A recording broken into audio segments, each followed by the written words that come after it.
এদিকে সানা ভাবির বোন মোনা অনেক সময় ধরে রুদ্রকে দেখিয়ে চলেছে। শুধু তাই নয়, এরম একটা ড্যাশিং স্মার্ট হট ছেলের সাথে কিভাবে ফ্লার্ট করা যায় সেটাই ভেবে চলেছে। সারাক্ষণ মোনার সুযোগ খুঁজে চলেছে কখন রুদ্র একা হবে, আর সেই সুযোগ বুঝে রুদ্রকে তার রূপের জালে ফেলে পটিয়ে নিবে। নিঃসন্দেহে মোনা আগুন সুন্দরী। আমার মতো সুন্দরী মেয়েকে এক পলক দেখার জন্য হাজার ছেলের ভিড় লেগে থাকে, সেখানে আমি নিজে থেকে রুদ্রকে পাত্তা দিতে চেষ্টা করে যাচ্ছি, কিন্তু রুদ্র সেটা তাকিয়েও দেখছে না। অপেক্ষা করতে করতে হঠাৎ মোনা তার অপেক্ষাকৃত সুযোগটা পেয়েই গেল। ওই তো রুদ্র একা দাঁড়িয়ে ফোনে কিছু একটা করছে, এখনই ছেলেটার সামনে গিয়ে কথা বলতে হবে। মোনা এক পা দুপা করে রুদ্রের পেছনে এসে গলা খাকারি দিল। মেয়েলি সুর শুনে হাতের মোবাইল পকেটে পুরে পেছনের দিকে তাকালো রুদ্র। মোনাকে দেখে তার মধ্যে কোনো ইন্টারেস্ট জাগলো না, তবুও নির্লজ্জের মতো মোনা এগিয়ে গিয়ে হাত বাড়িয়ে বলে উঠল, হে হ্যান্ডসাম, আমি Mona, nice to meet you. আমি রুদ্র, সেম টু ইউ। বলেই রুদ্র এদিক সেদিক তাকাতে লাগলো। যে সকল মেয়ে যে গায়ে পড়তে আসে রুদ্র তাদের একদম সহ্য করতে পারে না। আসলে আপনাকে বেশ কিছু সময় ধরেই নোটিস করছিলাম, একা দাঁড়িয়ে আছেন, হয়তো বোর হচ্ছেন, তাই ভাবলাম একটু সঙ্গ দিলে মন্দ হয় না। ও তাই নাকি? কিন্তু আমি তো বোরিং ফিল করছিলাম না, বরং এখন বোরিং হচ্ছে। রুদ্রের কথা শুনে মোনা হালকা অভিমানের ভাব করে বলল, একটা সুন্দরী মেয়ে এভাবে আপনার কাছে এসে কথা বলছে আর আপনি পাত্তাই দিচ্ছেন না। রাগী কণ্ঠে রুদ্র বলে উঠল। সহজলভ্য সস্তা জিনিস এই রুদ্র চৌধুরী তাকিয়েও দেখে না। রুদ্রের এমন কথায় অপমান বোধ করল মোনা, তবু ওর সামনে দাঁড়িয়ে কথা বলার চেষ্টা চালিয়েই গেল। অন্যদিকে এদিক সেদিক তাকাতে তাকাতে রুদ্রের চোখ আটকে যায় আকাশী রঙের শাড়ি পরিহিত এক রূপবতী রূপসীর দিকে, যে ছোট ছোট বাচ্চাগুলোর সাথে খিলখিল করে হাসছে আর দুষ্টুমি করে চলেছে। মেয়েটির কোমর অবধি ঘন কালো লম্বা কেশ যেন হাওয়ার সাথে পাল্লা দিয়ে উঠছে। বাচ্চা বাচ্চা দেখতে মুখের ওই মিষ্টি হাসিটা, আর কপালের ভ্রুজোড়ার মাঝের ওই ছোট্ট একটা কালো টিপ, চোখে গাঢ় করে টানা কাজলের রেখা, আর পাতলা ঠোঁটে গোলাপি রঙের লিপস্টিকের সাথে করা এই গোটা সিম্পল সাজটাতে তাকে যেন একটু বেশি কিউট কিউট লাগছে। এই যুবতী আর কেউ না, এ হলো তন্নির বোন তিন্নি। সে এখন কলেজ পড়ুয়া ছাত্রী, দেখতে একদম বাচ্চা বাচ্চা, আর তেমনই বাচ্চাদের সাথে হেসে খেলে সময় কাটাতেই ও বেশি পছন্দ করে। এখনও ঠিক তাই করছে সে। বিয়ে বাড়িতে আসা কয়েকটা বাচ্চার সাথে গল্প জুটিয়েছে, ধাঁধা খেলছে ওদের সাথে তিন্নি। তিনি সকল কিছু রুদ্রকে চুম্বকের মতো টানছে যেন। রুদ্র মন্ত্রমুগ্ধের ন্যায় তিন্নির পাশে গিয়ে দাঁড়ালো।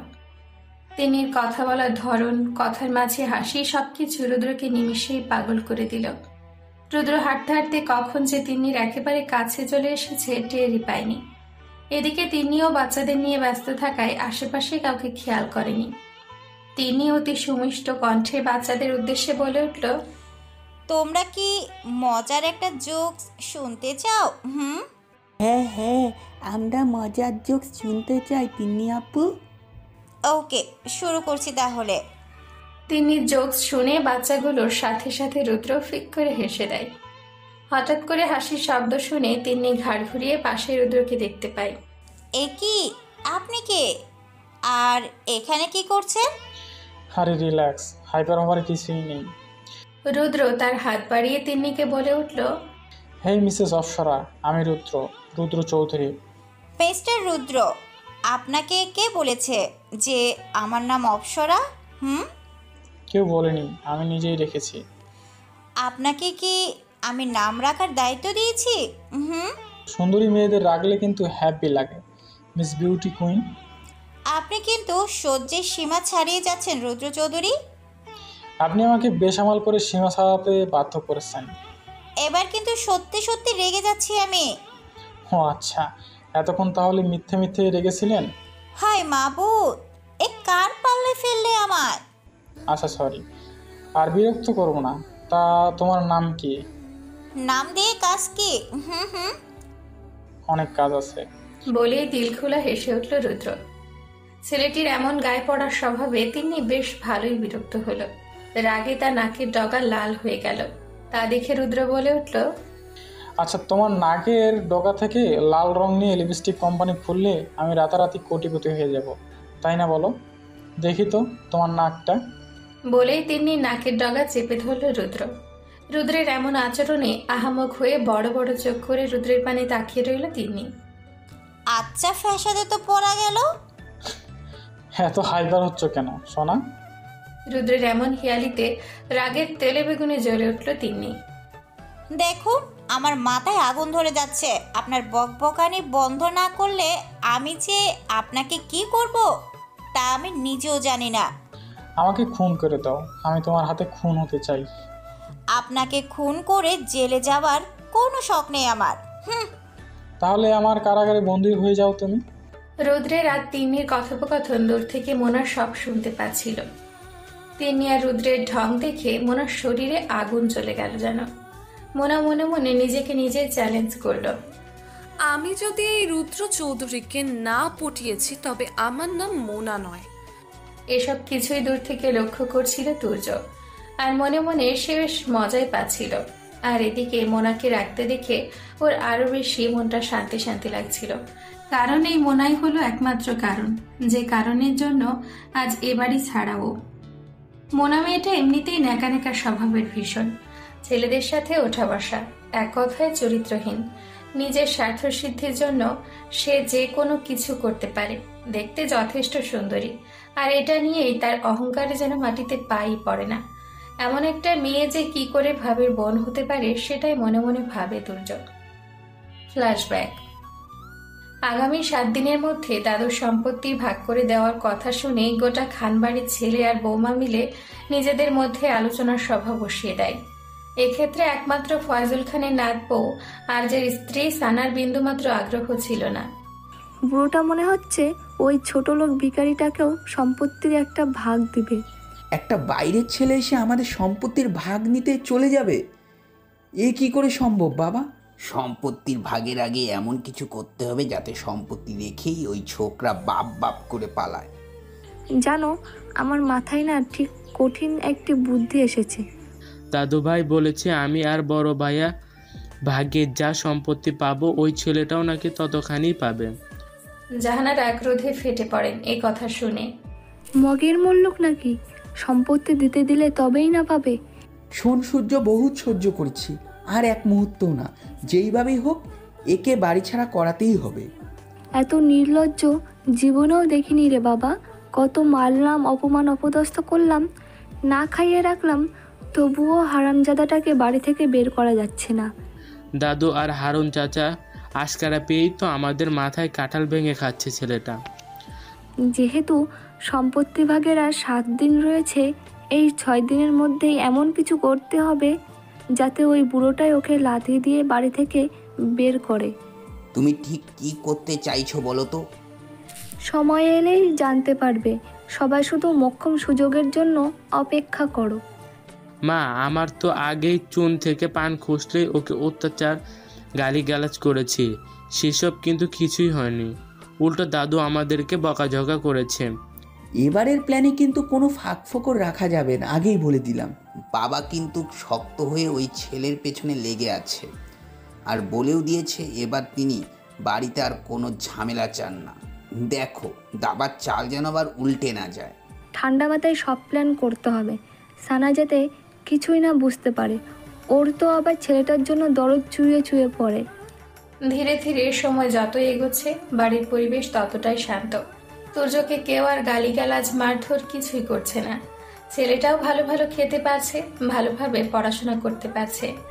দেখলে হারুন, ঔষধের ডোজে কি ভালো কাজ করেছে। যেই সম্পত্তির ভাগের কথা বলছি অমনি ছেলেটিকে সবাই হুজুর মানছে।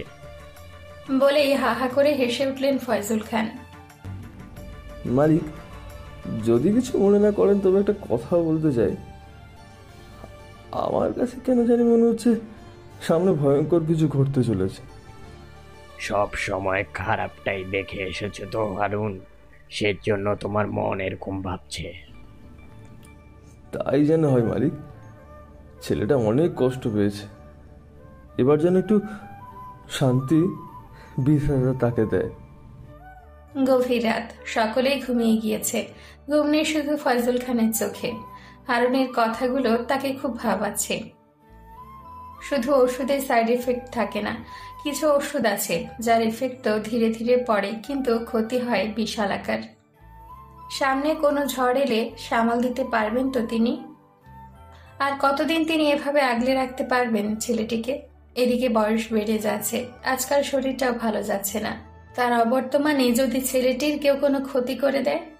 ঝড়ের আগের পূর্বাভাসও কিন্তু সবসময় শান্ত থাকে, কিন্তু ঝড় যখন ওঠে তখন তার প্রভাব এতটাই মারাত্মক আর শক্তিশালী হয়ে ওঠে যে তার রেশ কাটিয়ে ওঠাও অনেক কষ্টকর হয়ে ওঠে। এই ব্যাপারটাও ঠিক তেমনই। খানবাড়ির অবস্থাও এখন ঠিক সেরকম। সবাই প্ল্যান ভাবতে থাকে, কিন্তু কিছুতেই কিছু ভেবে পায় না। এদিকে হাতে আর 4 দিন সময়। এর মাঝেই একদিন সানার বোন মোনা আসে দিদির বাড়িতে ঘুরতে। এর আগেও মা মেয়ে আসতো থাকতো, কিন্তু দাদু ফয়জুল খান রুনা বেগমকে বাড়ি থেকে তাড়িয়ে দেবার পর সে আর মেয়ের বাড়িতে আসে না। কারণ দাদু বলেছে উনি বেঁচে থাকা পর্যন্ত যাতে রুনা বেগম আর এ বাড়িতে পা না দেয়। মোনাকে দেখে অবাকের চরম পর্যায়ে পৌঁছে যায় সানা। সে কি মোনা, তুই এখানে? কেন, তোর শ্বশুর বাড়িতে আসা কি নিষেধ নাকি? সেরম কিছু বলেছি নাকি আমি? না বললেও বোঝা যায় হাব ভাব দেখে। খুব পেকে গিয়েছিস না? আসার আগে একটা ফোনও তো দিলি না। সারপ্রাইজ দিতে চেয়েছিলাম, কিন্তু এখন মনে হচ্ছে তুই সারপ্রাইজড না হয়ে বিরক্ত হচ্ছিস। মোনার হঠাৎ আগমন সানার কাছে মোটেও সুবিধের মনে হচ্ছে না। তবুও মনের কথা মনে চেপে হাসি মুখে গল্প করে চলল মোনার সাথে। অনেকটা পথ জার্নি করে এসেছিস, চল আয়, হাত মুখ ধুবি। তুই যা, আমি আন্টির সাথে একটু দেখা করে আসি। মোনা এদিক সেদিক তাকিয়ে জাহানারার রুমে চলে যায়। নিজের রুমে জাহানারা বসে বসে টিভি দেখছিলেন। হঠাৎই মোনা বলে উঠল, আন্টি আসবো? হঠাৎ পরিচিত কণ্ঠস্বর শুনে জাহানারা টিভি বন্ধ করে খুশিতে গদগদ হয়ে উঠে দাঁড়ালেন। আরে আসবে না মানে? তোমার জন্যই তো এত আয়োজন, তুমি না এলে কিভাবে হবে? বলেই মোনার গলা জড়িয়ে ধরল জাহানারা বেগম। ইকবাল খান বিকেলে বাসায় ফিরে মোনাকে দেখে বেশ বিরক্তি প্রকাশ করলেন। ইকবাল খান জাহানারাকে ডেকে প্রশ্ন করলেন, ওই লাফাঙ্গা ফালতু মেয়েটা এই বাড়িতে কি করছে জাহানারা? আমিই তো ওকে এ বাড়িতে এনেছি। এই মেয়ের সাথে তোমার কি কাজ? একে দিয়ে সকল অসাধ্য সাধন করব আমি। এই মেয়েকে দেখলেই তো বাবা রেগে অগ্নিশর্মা হয়ে যাবে। তোমার মনে নেই মোনার মা সেবার কি করেছিল? সবই মনে আছে, কিন্তু এরম সস্তা মেয়ে ছাড়া প্ল্যান যে সাকসেসফুল করা যাবে না। এদিকে মোনা বাড়ির চারপাশে নজর বোলাচ্ছে, ঘুরে ঘুরে সবকিছু দেখে চলেছে। হঠাৎই মোনা তুর্যের সাথে দেখা হয়ে যায়। আরে তুর্য, বহুদিন বাদে দেখা, কেমন আছো? মোনাকে দেখে তুর্য সাইড কেটে থাকার চেষ্টা করলো, কারণ এই মেয়ে জীবনে বহুবার তাকে হেনস্থা করেছে। হঠাৎই তুর্যের একটি কথা মনে পড়ে যায়। ফ্ল্যাশব্যাক। একবার মোনা, মোনার মা মিসেস রুনা খান, সূর্য আর জাহানারা শপিং করতে গিয়েছিল। যেতে না চাইলেও তুর্যকে এক প্রকার জোর করেই তারা তাদের সাথে নিয়ে যায়। শপিং এর সমস্ত ব্যাগ তুর্যকে দিয়ে ক্যারি করিয়েছে। ঘটনার শেষ এখানেই নয়। শপিং শেষে সবাই যখন ক্লান্ত ক্ষুধার্ত, সেই সময় সকলে একটি রেস্টুরেন্টে খেতে যায়। মোনা আর সূর্য মিলে অনেক অনেক খাবার অর্ডার করে। তুর্যকেও ভালো ভালো খাবার খেতে দেয় ওরা। প্রথমে সব দেখে তুর্য অনেক খুশি হয়। খাবার এক পর্যায়ে ওয়েটার বিল নিয়ে আসলে মোনা তুর্যকে দেখিয়ে দেয়। ওয়েটার তুর্যকে বিল পেপার ধরিয়ে দিলে তুর্য আকাশ থেকে পড়ে। এত টাকা সে জীবনে একসাথে চোখেও দেখেনি। শোনো তুর্য, আমাদের বিলগুলো কাইন্ডলি দিয়ে দিও প্লিজ, আমরা চলে যাচ্ছি, আমাদের আরও অনেক শপিং করা বাকি আছে।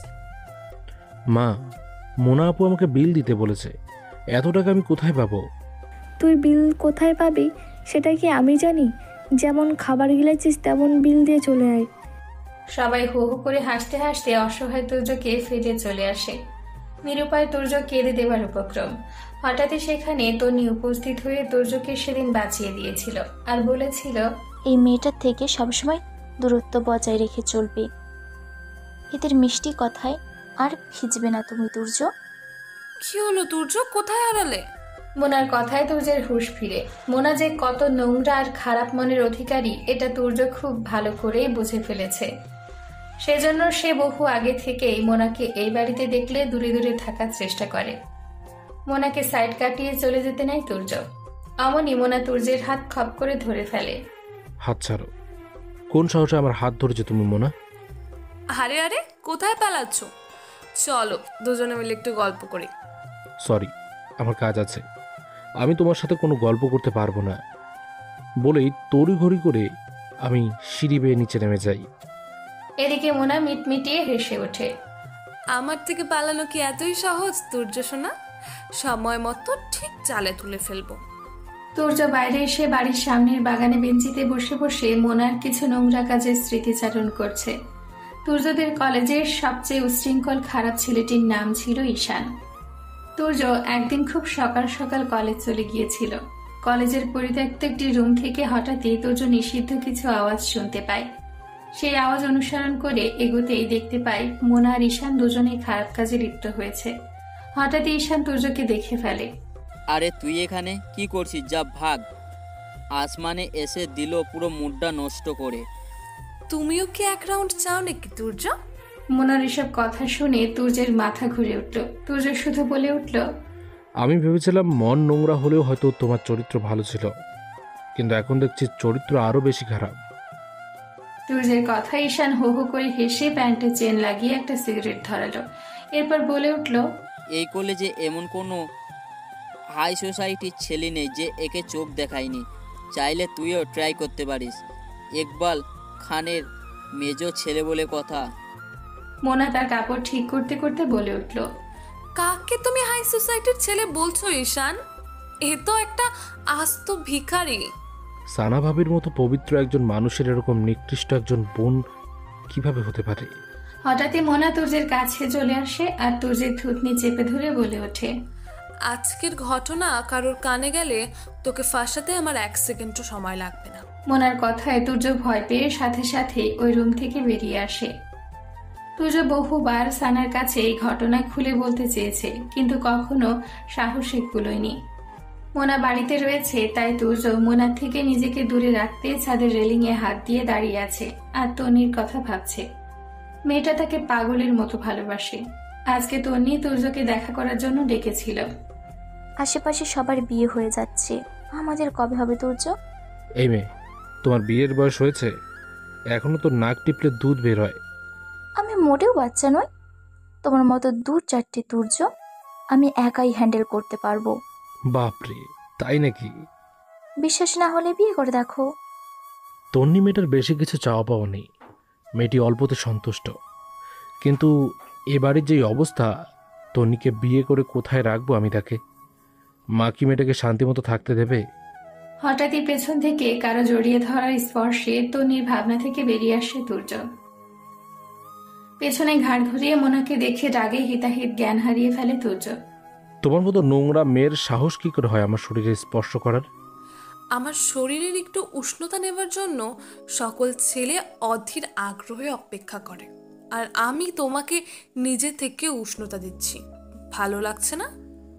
না, ভালো লাগছে না, কারণ যারা তোমার উষ্ণতা চায় আমি তাদের মতো নই। এত ভাব দেখাও কেন তুর্য? তোমাকে দেখলে আমি বেসামাল হয়ে যাই, এটা কি তুমি বুঝতে পারো না? না, পারি না, আর বুঝতে চাইও না। বলেই এক ঝটকায় মোনার হাত তার শরীর থেকে ছুটে ফেলে। মোনা তুর্যের এমন রাগান্বিত ভাব দেখে আরো মজা নেবার জন্য গায়ে ঢলে পড়তে নেয়। খবরদার মোনা, এরকম কাছে ঘেসবে না। তোমার ওই নোংরা শরীর আমার শরীরে স্পর্শ করাবে না। ও কাম অন বেবি। মোনা, তুমি এখান থেকে চলে যাও, তোমাকে আমার একদম সহ্য হচ্ছে না।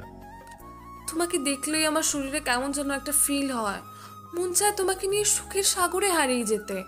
তুমি কি আমার সাথে একটা রাত কাটাতেও চাও না তুর্য? মোনার এমন ঘৃণিত কথায় তুর্য থুতু ফেলে বলে ওঠে, তোমার তো পতিতালয়ে থাকার কথা মোনা, তুমি এখানে কি করছো? মোনা আবারও তুর্যকে জাপটে ধরে। প্লিজ তুর্য, আমি আর সহ্য করতে পারছি না। তোমাকে এক রাতের জন্য হলেও আমার চাই। আমাকে একবার কাছে পেলে কোনোদিনও আমাকে ভুলতে পারবে না তুমি। মোনা তুর্যের সহ্যের সীমা অতিক্রম করে ফেলেছে। তুর্য নিজের রাগ সামলাতে না পেরে মোনার গালে কষি এক চড় মেরে দেয়। How dare you! তুমি আমাকে চড় মারলে? হ্যাঁ, মারলাম। তোমার মতো রাস্তার মেয়েদের সাথে এরকম ব্যবহার করাই উচিত। ভবিষ্যতে আর কোনোদিন আমার কাছে ঘেঁষবে না। বলে তুর্য হনহন করে ছাদ থেকে নেমে গেল। মোনা গালে হাত দিয়ে রাগে চোখে তুর্যের যাবার পানে তাকিয়ে বলে উঠল, তোমাকে এর জন্য কঠিন দাম দিতে হবে তুর্য। তোমাকে আমি ছাড়বো না। সুদে আসলে এই চরের প্রতিশোধ আমি উসুল করব। মোনা তুর্যের ঘটে যাওয়া ব্যাপারটা সূর্য দূর থেকে লক্ষ্য করে। আরে বাহ, এখানে তো ভালোই ট্রেইলার চলছে। ক্লাইম্যাক্স তো আবি বাকি হে। বলেই হো হো করে হেসে উঠল। এদিকে মোনা নিজের চোখে জল মুছে নিচে নেমে আসে। হঠাৎই সানা মোনার সামনে এসে দাঁড়ায়। কি ব্যাপার? তখন থেকে খুঁজে চলেছি, কোথায় ছিলি তুই? এই তো এই ছাদে একটু হাওয়া খেতে এসলাম, যা গরম পড়েছে। বলেই সানাকে পাশ কাটিয়ে নিজের জন্য বরাদ্দকৃত রুমে গিয়ে দরজা আটকে দিল। সানার কাছে মোনার চালচলন কিছুই স্বাভাবিক লাগছে না। নিজের বোনকে হাড়ে হাড়ে চিনে সানা, অবশ্যই কোনো মতলব নিয়েই এসছে সে। কিন্তু মতলবটা কি? এদিকে সূর্য উচ্ছ্বাসিত হয়ে জাহানারার রুমে আসে। মা, তোমাকে এমন একটা খবর বলবো, এখন শুনে তুমি পাগল হয়ে যাবে। কি খবর? তাড়াতাড়ি বল। হঠাৎ রুমে ইকবাল খান প্রবেশ করেন। তোমরা মা ছেলে মিলে কিসের প্ল্যানিং করছো এখানে? ভাইয়াকে ডেকে আনি আগে, দাঁড়াও, তারপরে বলছি। জাহানারার রুমে বিশাল চক্রান্তের এক মিটিং বসেছে। মিটিংয়ে উপস্থিত রয়েছে আর্য, জাহানারা, ইকবাল খান আর সূর্য নিজে। গলার স্বর নিচু করে বলে উঠল, সানা ভাবির বোন মোনার চরিত্র কতটা খারাপ এটা তো আমরা সবাই জানি। মেয়েটা টাকার বিনিময়ে যা খুশি তাই করতে পারে। আজকে বিকালে ছাদে এক দুর্দান্ত ঘটনা ঘটেছে। কি ঘটনা? মোনা তুর্যকে জড়িয়ে ধরতেই তুর্যকে চড় মেরেছে। মোনা কতটা প্রতিশোধ পরায়ণ এটা আমরা সবাই জানি। ওকে যদি কোনোভাবে তুর্যর ঘরে ঢুকিয়ে দেওয়া যায়। এসব কি বলছিস তুই? এর সাথে খানবাড়ির মান সম্মান মিশে আছে। না না, এ যে কিছুতেই সম্ভব না।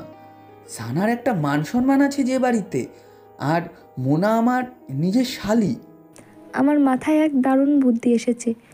বলে সকলের কানের কাছে এসে ফিসফিস করে বুদ্ধি শেয়ার করতেই সকলে এক বাক্যে রাজি হয়ে গেল।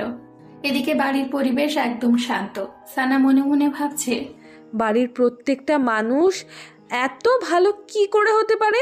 মনটা সারাদিন কুগাইছে, বাম চোখের পাতাটাও থেকে থেকে নড়ছে। এ কোনো নতুন বিপদ সামনে আসতে চলেছে। কি ব্যাপার পর্ব, এখানে দাঁড়িয়ে দাঁড়িয়ে কি ভাবছো? চাচা বাড়ির মানুষগুলো কেমন যেন সন্দেহজনক মনে হচ্ছে আমার কাছে। সম্পত্তি ভাগের আর বেশি দিন সময় নেই। ওরা যদি তুর্যের কোনো ক্ষতি করে দেয়। তুমি অযথা ভয় পাচ্ছ বড় বউ, কিছুই হবে না। দেখবে উপরে একজন আছে, সে সব দেখছে। তুর্যের ওপর ওরা এত বছর অত্যাচার চালিয়ে এসেছে, হঠাৎই কিভাবে তুর্যকে এত দরদ দেখাচ্ছে ওরা? হারুন চাচা সানাকে সান্ত্বনার বাণী শুনিয়ে নিজের কাজে চলে গেলেন। এদিকে তুর্য তন্নির সাথে ফোনে কথা বলছে। জানো তন্নি, সানা ভাবির বোন মোনা আজ আমার সাথে অসভ্যতামি করেছে। তোমাকে না বলেছি আমি মেয়ের থেকে দূরে থাকতে? আমি দূরেই ছিলাম। ছাদে এসে সে আমাকে পেছন থেকে জড়িয়ে ধরেছে। যদি এখন মোনার চুলের মুঠি ধরতে পারতাম খুব শান্তি পেতাম। আমি ওকে চড় মেরে ওর জায়গা বুঝিয়ে দিয়েছি। তুমি অযথা টেনশন করো না। এদিকে জাহানারা, সূর্য আর আর্য ভেবে চলেছে, শোন, আগুন গরম থাকতে থাকতেই ঘিটা ঢেলে দিতে হবে।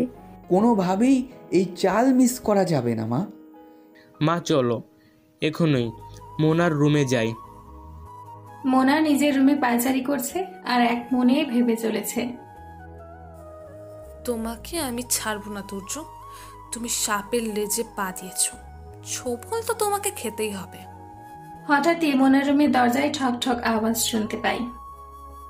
দরজা খুলে জাহানারা আর সূর্যকে দেখে অবাকই হয় মোনা। আপনারা এখানে? হ্যাঁ মা, আমরা তোমাকে একটু সাহায্য করতে এলাম। কিসের সাহায্য আন্টি? জাহানারা মোনার গালে হাত দিয়ে বলে উঠল, আহারে মা, ওই ভিখারি তোমাকে এভাবে মারলো আর তুমি কিছুই বললে না। তুমি কি এর প্রতিশোধ নিতে চাও না? অবশ্যই চাই আন্টি। ওই ছোট লোকের বাচ্চাকে আমি ছাড়বো না। সেই ব্যবস্থাই আমরা করতে এসেছি। তোমাদের কথা আমি বুঝতে পারছি না। বোঝানোর জন্য আন্টি আছি তো, এক্ষুনি সব বুঝিয়ে দিচ্ছি। বলে জাহানারা মোনার হাত চেপে ধরলেন। তোমাকে একটা কঠিন কাজ করতে হবে মোনা। বলেই জাহানারা মোনার কানে কানে কি করতে হবে না হবে সব বুঝিয়ে দেয়। জাহানারার কথা শুনে মোনার মুখে হাসি ফুটে ওঠে।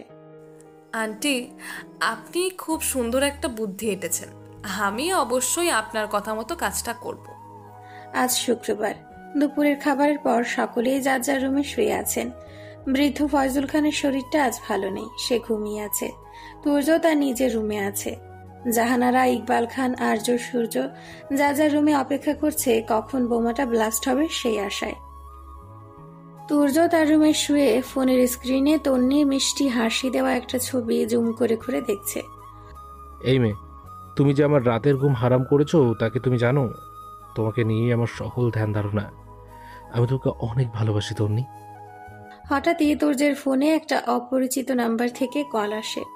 তুর্য সেটা রিসিভ করে বলে ওঠে, হ্যালো, কে বলছেন? আমি মোনা বলছি। এখনই আমার রুমে আসবি তুর্য? আমি কারো হুকুমের দাস নই, আমি কেন তোমার রুমে যাব? শরীরটা ম্যাচ ম্যাচ করছে, একটু মাসাজ করে দাও না তুর্য। তোমার শরীর আমি কেন মাসাজ করব?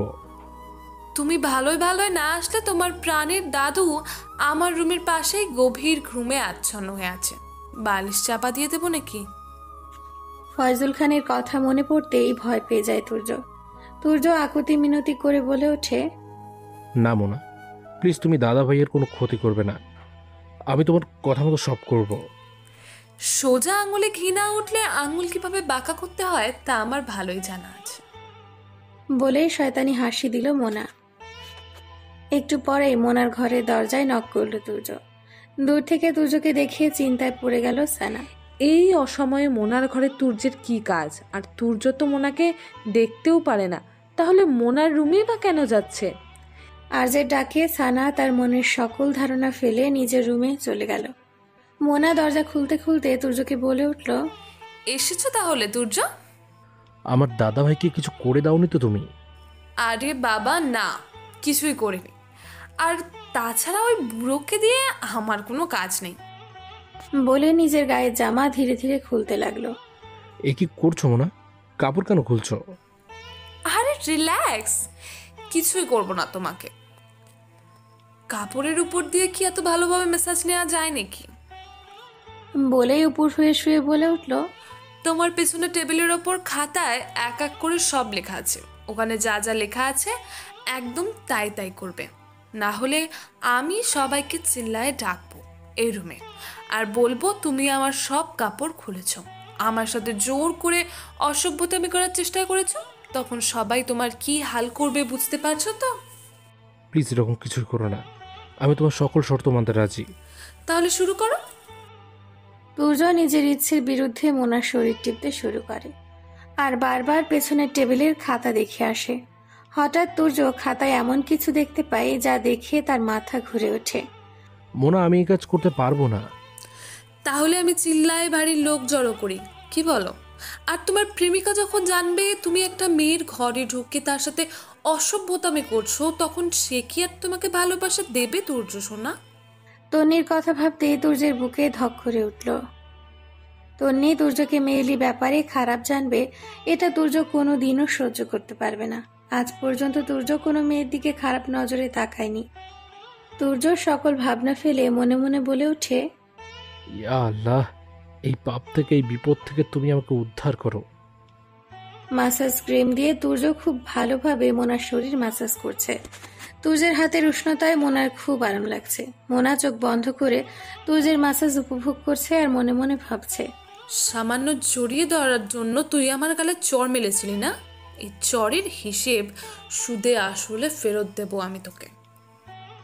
সারা শরীর মাসাজ করার পর তুর্য পেছনের টেবিলের ওপর থাকা খাতা হাতে নেয়। সেখানে কিছু লেখা। সেই লেখা দেখে তুর্যের মাথা ঘুরে যায়। এসব তুমি কি লিখছো মোনা? আমার দ্বারা এই কাজ কখনো সম্ভব না। ঠিক আছে, করো না। তাহলে আমি এইভাবে চিল্লাই আর সবাইকে ডেকে বলি যে তুমি আমার ঘরে ঢোকে আমার উপর জোর জবরদস্তি করছো। মোনার কথায় তুর্য প্রচুর ভয় পেয়ে যায়। ঠিক আছে মোনা, আমি করছি। তুর্য না চাইতেও মোনার ধমকানিতে মোনার শরীরে হাত দেয়, আর সাথে সাথে মোনা চিৎকার করে কেঁদে ওঠে। প্লিজ হেল্প, কে কোথায় আছো, আমায় বাঁচাও প্লিজ। বলে দ্রুত গায়ে টাওয়াল জড়িয়ে বাইরে বেরিয়ে আসে। এদিকে মোনার এমন অবস্থা দেখে তুর্য ভয়ে অস্থির হয়ে যায়। আসন্ন বিপদের কথা ভাবতে তুর্যের চোখের কোণে ভয়ে জল জমা হয়ে যায়। এদিকে মোনা চিল্লানোর শব্দে বাড়ির প্রত্যেকটি সদস্য ড্রয়িং রুমে ভিড় জমায়। কি ব্যাপার মোনা, তোর এই অবস্থা কেন, আর তুই এভাবে কাঁদছিস কেন? বলে একটা কাপড় দিয়ে সানা মোনার সারা শরীর ঢেকে দেয়। কি হয়েছে মা, এভাবে কাঁদছো কি জন্য, সব খুলে বলো। কান্না চোটে কথাই বলতে পারছে না মোনা। আন্টি, ওই তুর্য ভাইয়া। বলেই কান্না ভেঙে পড়ল মোনা। কি করেছে ওই ছোট লোকের বাচ্চাটা? দুলা ভাই, তুর্য জোর করে আমার রুমে ঢুকে আমাকে রেপ করার চেষ্টা করেছে। মোনার কথা শুনে সকলেই অবাক হয়ে যায়। তোর মাথা ঠিক আছে? কি বলছিস সব আবোল তাবোল? আমি মিথ্যা বলছি না আপু, তুর্য অনেকদিন ধরেই আমাকে খারাপ প্রস্তাব দিয়ে আসছে। আমি অনেকবার ওকে সাবধান করেছি, আজ সুযোগ পেতেই আমার সর্বনাশ খুঁজতে চেয়েছিল। তুর্য সম্পর্কে এ ধরনের কথা অবিশ্বাস্য, কিন্তু মোনার কান্নাও মিথ্যে বলে মনে হচ্ছে না। এদিকে ফয়জুল খান ঘুম ভেঙে কোনো মতে উঠে এসে জিজ্ঞেস করলেন, হয়েছে কি এখানে, এত চিৎকার চেঁচামেচি কিসের? আসুন বাবা আসুন, এসে দেখে যান আপনার আদরের নাতির কুকীর্তি। কি বলছো জাতা বৌমা? যাতা নয় বাবা, এই রাস্তার ছেলেটা আজ এই খানবাড়ির সম্মান নষ্ট করেছে। এই মেয়েটি শ্লীলতাহানি করার চেষ্টা করেছে। আমরা তুর্যের সম্পর্কে এই ধরনের কথা কেউ বিশ্বাস করি না। তুর্য এই কাজ ভুলেও করতে পারে না। দেখলে তোমরা সবাই, আমি আগেই বলেছিলাম ভাইয়ার চরিত্র ভালো না। কলেজেও সেদিন সে একই কাজ করেছিল, কিন্তু তোমরা কেউ আমার কথা বিশ্বাস করনি। দেখলে তো আজ তার আসল রূপ। জানোয়ারের বাচ্চাটা কোথায় লুকিয়ে আছে? শোন মোনা, তোমার আর তোমার মায়ের কীর্তি আমাদের কারো অজানা নয়। তোমাদের মিথ্যে বলতে 1 সেকেন্ডও সময় লাগে না। কিসের ভিত্তিতে আমার নাতির সম্পর্কে এ ধরনের কথা বলছো তুমি? আমি সত্যি বলছি দাদু, আর আমার কাছে প্রমাণ রয়েছে। তুর্য তোমাকে এতদিন ধরে বিরক্ত করেছে, খারাপ প্রস্তাব দিচ্ছে, তুমি কাউকে জানাওনি কেন এ কথা? আমি জানাতে চেয়েছি দাদু, তুর্য আমাকে হুমকি দিয়ে বলেছে এ কথা আমি কাউকে বললে তুর্য সানা আপুর ক্ষতি করে দেবে।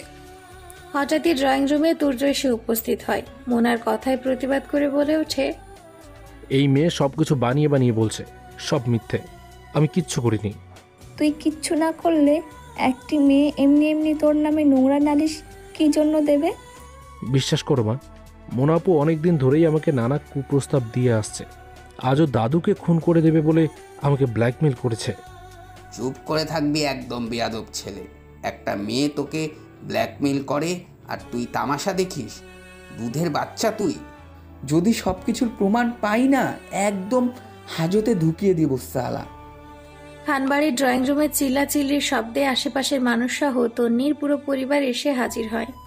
এই ছেলেটির চরিত্র মোটেও ভালো নয়, আমার কাছে সকল প্রমাণ রয়েছে। বলে হাতের মোবাইলে থাকা একটি ভিডিও সকলের উদ্দেশ্যে চালিয়ে দিল।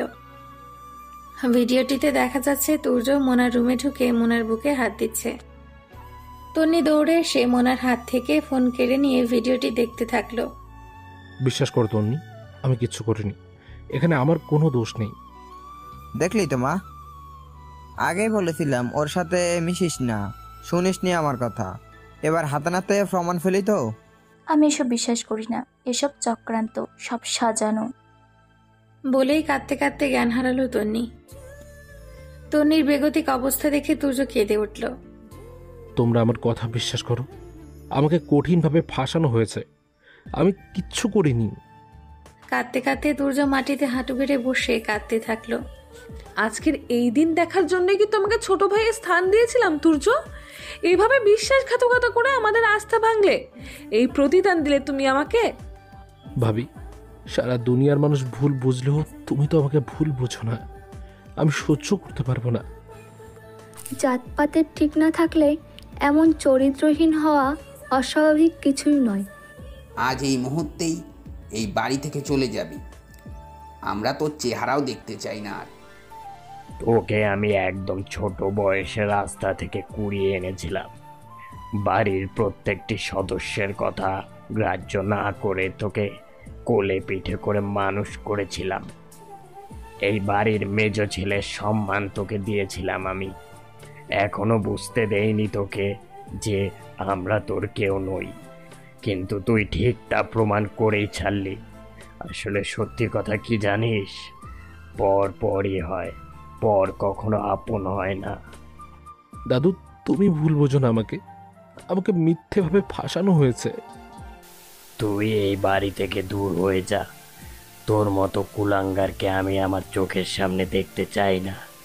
যে দাদু কোনোদিন উঁচু গলায় তুর্যকে ধমক পর্যন্ত দেয়নি, সেই দাদুর মুখে এমন অপ্রিয় সত্য শুনে বাকশূন্য হয়ে গেল তুর্য।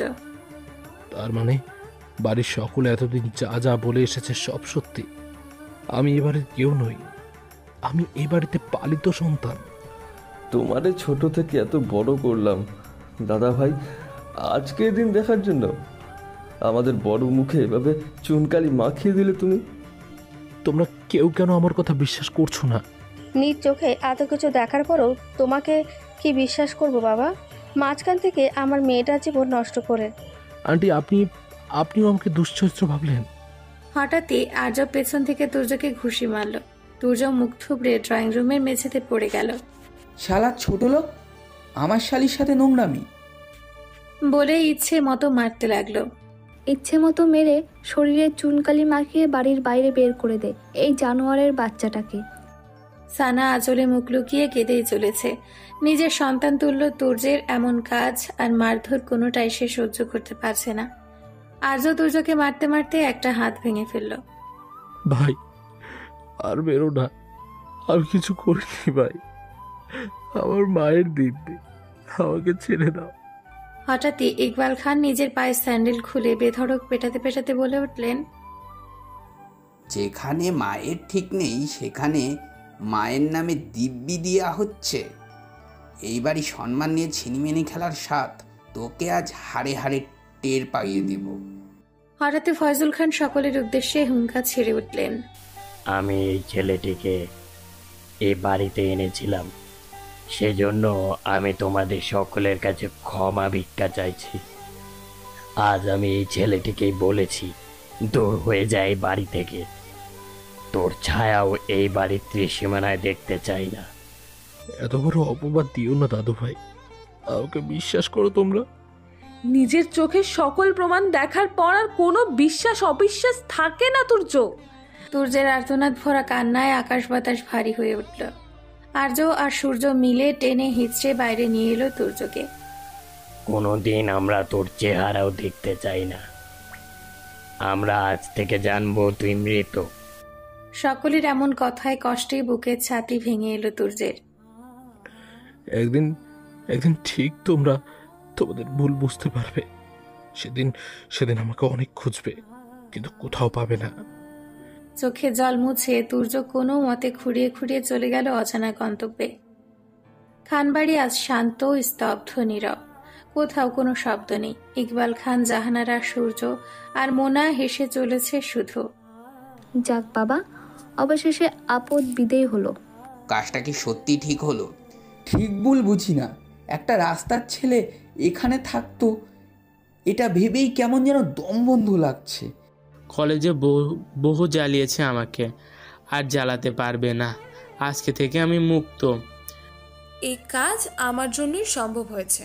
আঙ্কেল আন্টি, দয়া করে আমার ব্যাংক অ্যাকাউন্টে মোটা অঙ্কের একটা অ্যামাউন্ট পাঠাবেন, না হলে মুখ খুলতে কিন্তু বেশি সময় নেব না। এদিকে তুর্য কোথায় যাবে, কি করবে কিছুই ভেবে পাচ্ছে না। অসুস্থ শরীর আর ভাঙা হাত নিয়ে ব্যথায় কাতরাতে কাতরাতে সে রাস্তায় রাস্তায় হেঁটে চলেছে। হঠাৎই ফয়জুল খানের পার্সোনাল ডক্টর তুর্যকে দেখে ফেলে। আরে, এটা ফজলুল খানের মেজ নাতি না? এই ছেলে রাস্তায় এভাবে ঘুরছে কেন? মনের কৌতূহল ধরে রাখতে না পেরে ডাক্তার সাহেব গাড়ি থামিয়ে ডেকে ওঠেন, এই তুর্য দাঁড়াও। রাস্তায় হঠাৎই নিজের নাম ধরে ডাকায় অবাক হয়ে যায় তুর্য। পেছন ফিরে ডাক্তারকে দেখতে পেয়ে খুঁড়িয়ে খুঁড়িয়ে এগিয়ে আসে। কি ব্যাপার তুর্য, তুমি এই রাস্তায় কি করছো আর তোমার শরীরের এই অবস্থা কেন? তুর্যের কিছুক্ষণ আগের কথা মনে পড়তেই দুই চোখের কোণে অশ্রু ভিড় করে। ডাক্তারের প্রশ্নের উত্তর না দিয়ে নীরবে সে অশ্রু বিসর্জন দিতে থাকে। ডাক্তার সাহেব বুঝতে পারেন যে ঘটনা তো কিছু আছেই বটে, তাই তাড়াতাড়ি করে বলে ওঠেন, তুমি আমার গাড়িতে উঠো, তোমাকে বাড়ি পৌঁছে দিই। বাড়ির কথা শুনে তুর্যের মরুভূমির মতো শুকনো বুক খা খা করে ওঠে। আমার কোনো বাড়িঘর নেই ডক্টর, আমি ভিখারি, রাস্তার ছেলে, জাতপাতহীন এক দুশ্চরিত্র। এসব কি বলছো তুর্য? জি ডক্টর, ঠিকই বলছি। এই বাড়ির মানুষ আমাকে মিথ্যে অপবাদ দিয়ে মেরে ঘাড় ধাক্কা দিয়ে বের করে দিয়েছে। ফয়জুল খানের বাড়ির মানুষ সম্পর্কে ডাক্তার সাহেবের ধারণা আছে, এরা বাহিরে এক ভেতরে আরেক। ফয়জুল খানের কাছ থেকে ডাক্তার সাহেব আগেই শুনেছিলেন যে তুর্য তার আপন নাতি নয়, এজন্য বাড়ির মানুষ ছেলেটিকে অনেক অত্যাচার করে, সাথে ফয়জুল খানকেও কথা শোনায়।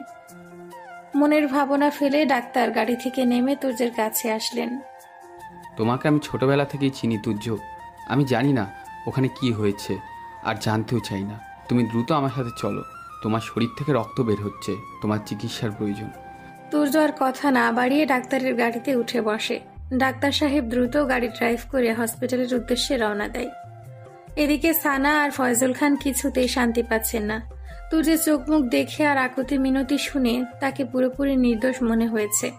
তাহলে মোনায় বা কোন দুঃখে তুর্যকে ফাঁসাতে যাবে? সানা মনের ভাবনা ভাবতে ভাবতে মোনার রুমের সামনে এসে দরজায় নক করলো।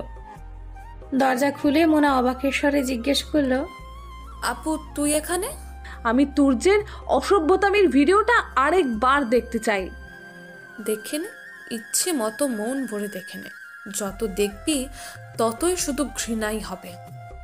মোনা কাঁদো কাঁদো মুখে সানার দিকে মোবাইল এগিয়ে দিয়ে বলে উঠল, আগে যদি বুঝতে পারতাম তোদের বাড়িতে বেড়াতে এলে এসব কিছু হবে, তাহলে কোনোভাবেই আসতাম না রে আপু। সানা মোনার কথার কোনো উত্তর না দিয়ে ফয়জুল খানের কক্ষে চলে যায়। এদিকে ফয়জুল খানও তুর্য যাবার পর অসুস্থ হয়ে বিছানায় পড়েছেন। বুকের ব্যথায় কোনোভাবে উঠে দাঁড়াতে পারছেন না। দেখলে হারুন, যাকে নিজের আদর্শে এত বড় করলাম, সে আজ কত বড় অপকর্ম করে ফেলল। আপনার কি বিশ্বাস হয় মালিক যে তুর্য এই কাজ করেছে? চোখের সামনে সবই তো দেখলে হারুন, বিশ্বাস না করে কি আর উপায় আছে? অনেক সময় আমরা সত্য মিথ্যা গুলিয়ে ফেলি মালিক। ওদের কথার উপর ভিত্তি করে তুর্যকে বাড়ি থেকে বের করে দেওয়া ঠিক হয়নি। ছেলেটির চোখে মুখে নির্দোষের ছাপ স্পষ্ট দেখেছি। এদিকে তন্নি তার নাওয়া খাওয়া ভুলে পাগলের মতো হয়ে গিয়েছে। আপু প্লিজ তুই খেয়ে নে, কান্না বন্ধ কর। তোর এরকম অবস্থা আমার সহ্য করতে পারছি না। তোর কি সত্যি বিশ্বাস হয় তুর্য সত্যি ওই নোংরা মেয়েটার কাছে গিয়েছে? আমার চাইতে তুর্য ভাইয়াকে তুই ভালো চিনিস। যেই তুর্য আমার হাতটা ধরতে 10 বার পর্যন্ত ভাবে, সে কিভাবে এই নোংরা মেয়ে রুমে যায়? ছেলের চরিত্র ভালো না, আগে বলেছি। এসব 2 টাকার ভিখারির চিন্তা বাদ দিয়ে নাওয়া খাওয়া শুরু কর, না হয় আমার চাইতে খারাপ কেউ হবে না, বলে দিলাম। আহা, দেখতেই পাচ্ছ মেয়েটা কষ্ট পাচ্ছে। এখানেও এসে এরম না করলে পেটের ভাত হজম হচ্ছে না তোমার? আমি 100% শিওর তুর্য এ কাজ করেনি, ওকে ফাঁসানো হয়েছে। আমি তুর্যের কাছে যাব, আমাকে এক্ষুনি তুর্যের কাছে নিয়ে চলো। তুর্য ভাইয়াকে ওরা বাড়ি থেকে বের করে দিয়েছে আপু। ভাইয়া কোথায় গিয়েছে আমরা কেউ জানি না, তার ফোনটাও বন্ধ। এদিকে সানা মোনার থেকে ফোন এনে ভিডিওটি ভালোভাবে চালিয়ে দেখছে। স্লো মোশনে ভিডিওটি চালাতে সানার ভ্রু কুঁচকে যায়। তুর্য বারবার পিছনের টেবিলের উপর থেকে খাতা নিয়ে কি দেখছো এভাবে? না না, ভেতরে অবশ্যই ঘাপলা রয়েছে। আমাকে সব ভালো করে বুঝতে হবে, জানতে হবে। সানা পরপর 3-4 বার টেনে টেনে ভিডিওটি দেখে যা বোঝার তা বুঝে গেল। সানা দৌড়ে মোবাইল ফোনটি নিয়ে ফয়জুল খানের রুমে চলে আসে। অনেক বড় সর্বনাশ হয়ে গেছে দাদু, আমরা জেনে বুঝে ভুল করে ফেলেছি। কি ব্যাপার নাথ বউ, তুমি এভাবে কাঁদছো কেন? তুর্য নির্দোষ দাদু, ওকে মিথ্যা অপবাদ দিয়েছে আমার বোন। আমাকে আপনি শাস্তি দিন দাদু, তা না হলে আমি কিছুতেই শাস্তি পাবো না। বড় অন্যায় হয়ে গেছে তুর্যের মতো নিষ্পাপ ছেলের উপরে। কি বলছো এইসব পাগলের মতো? আমি ঠিকই বলছি দাদু। এরপর সানা তার হাতে থাকা ফোন থেকে ভিডিওটি চালিয়ে ফয়জুল খান এবং হারুন চাচাকে দেখালো। আমি আগেই বলেছিলাম তুর্য দাদা ভাই এমন কাজ করতে পারে না। এত বড় ভুল আমার দ্বারা কিভাবে হলো না বউ? আমি আমার দাদু ভাইকে মিথ্যা অপবাদে বাড়ি থেকে বের করে দিলাম। এই পাপ কিভাবে মুছবো আমি? আপনি যেখান থেকে পারেন তুর্যকে খুঁজে আনার ব্যবস্থা করুন দাদু। আমি নিজে ওর কাছে ক্ষমা চাইবো। তুমি আগে কাউকে কিছু বলো না বউ। পাপ যেহেতু আমি করেছি, পাপের প্রায়শ্চিত্ত আমি করব। এদিকে সূর্যের রুমে গোপন বৈঠকের আয়োজন করেছে জাহানারা। সেখানে উপস্থিত রয়েছে আর্য, সূর্য, ইকবাল খান আর জাহানারা নিজে। দেখলে মা, মোনা আপু ঠিক সময়ে কিভাবে পল্টি নিতে চাচ্ছে। আগেই বলেছিলাম এসব 2 টাকার মেয়েকে এত বড় প্ল্যানে সামিল করো না। শুনলে না তো আমার কথা? এত কথা বলার সময় নেই এখন। বাবা যেহেতু সম্পত্তি লিখে দিয়েছে, তবে আমার মোনাকে কিছু টাকা দিয়ে মুখ বন্ধ করে রাখবো, ব্যাস। এই মেয়ে 2 দিন পর যে আমাদের ব্ল্যাকমেল করে আবার মোটা অঙ্কের টাকা দাবি করবে না, তার কি গ্যারান্টি? রাস্তার ময়লা সাফ করে ফেলাই উত্তম মা। এসব নিয়ে তুমি ভেবো না। ওই নর্তকী মোনাকে কিভাবে পথ থেকে সরাই, সময় এলেই দেখতে পাবে। মেয়েটাকে এখন কিচ্ছুটি বুঝতে দেওয়া যাবে না। ওর সাহায্য ছাড়া আপদ বিদেয় করতে পারতাম না। আপাতত মোনার মুখ বন্ধ রাখতে যা লাগে দিয়ে দাও। জাহানারার কথায় সম্মতি প্রকাশ করে সবাই হা হা করে হেসে উঠল। এই ভিখারিটা থাকলে বিশাল টাকার সম্পত্তি পেয়ে যেত। মাছের কাটার মতন এতদিন ছেলেটা গলায় বিঁধেছিল, এখন অনেক হালকা লাগছে। দরজার বাইরে দাঁড়িয়ে প্রত্যেকটা কথা সানা আড়ি পেতে শুনে ফেলল।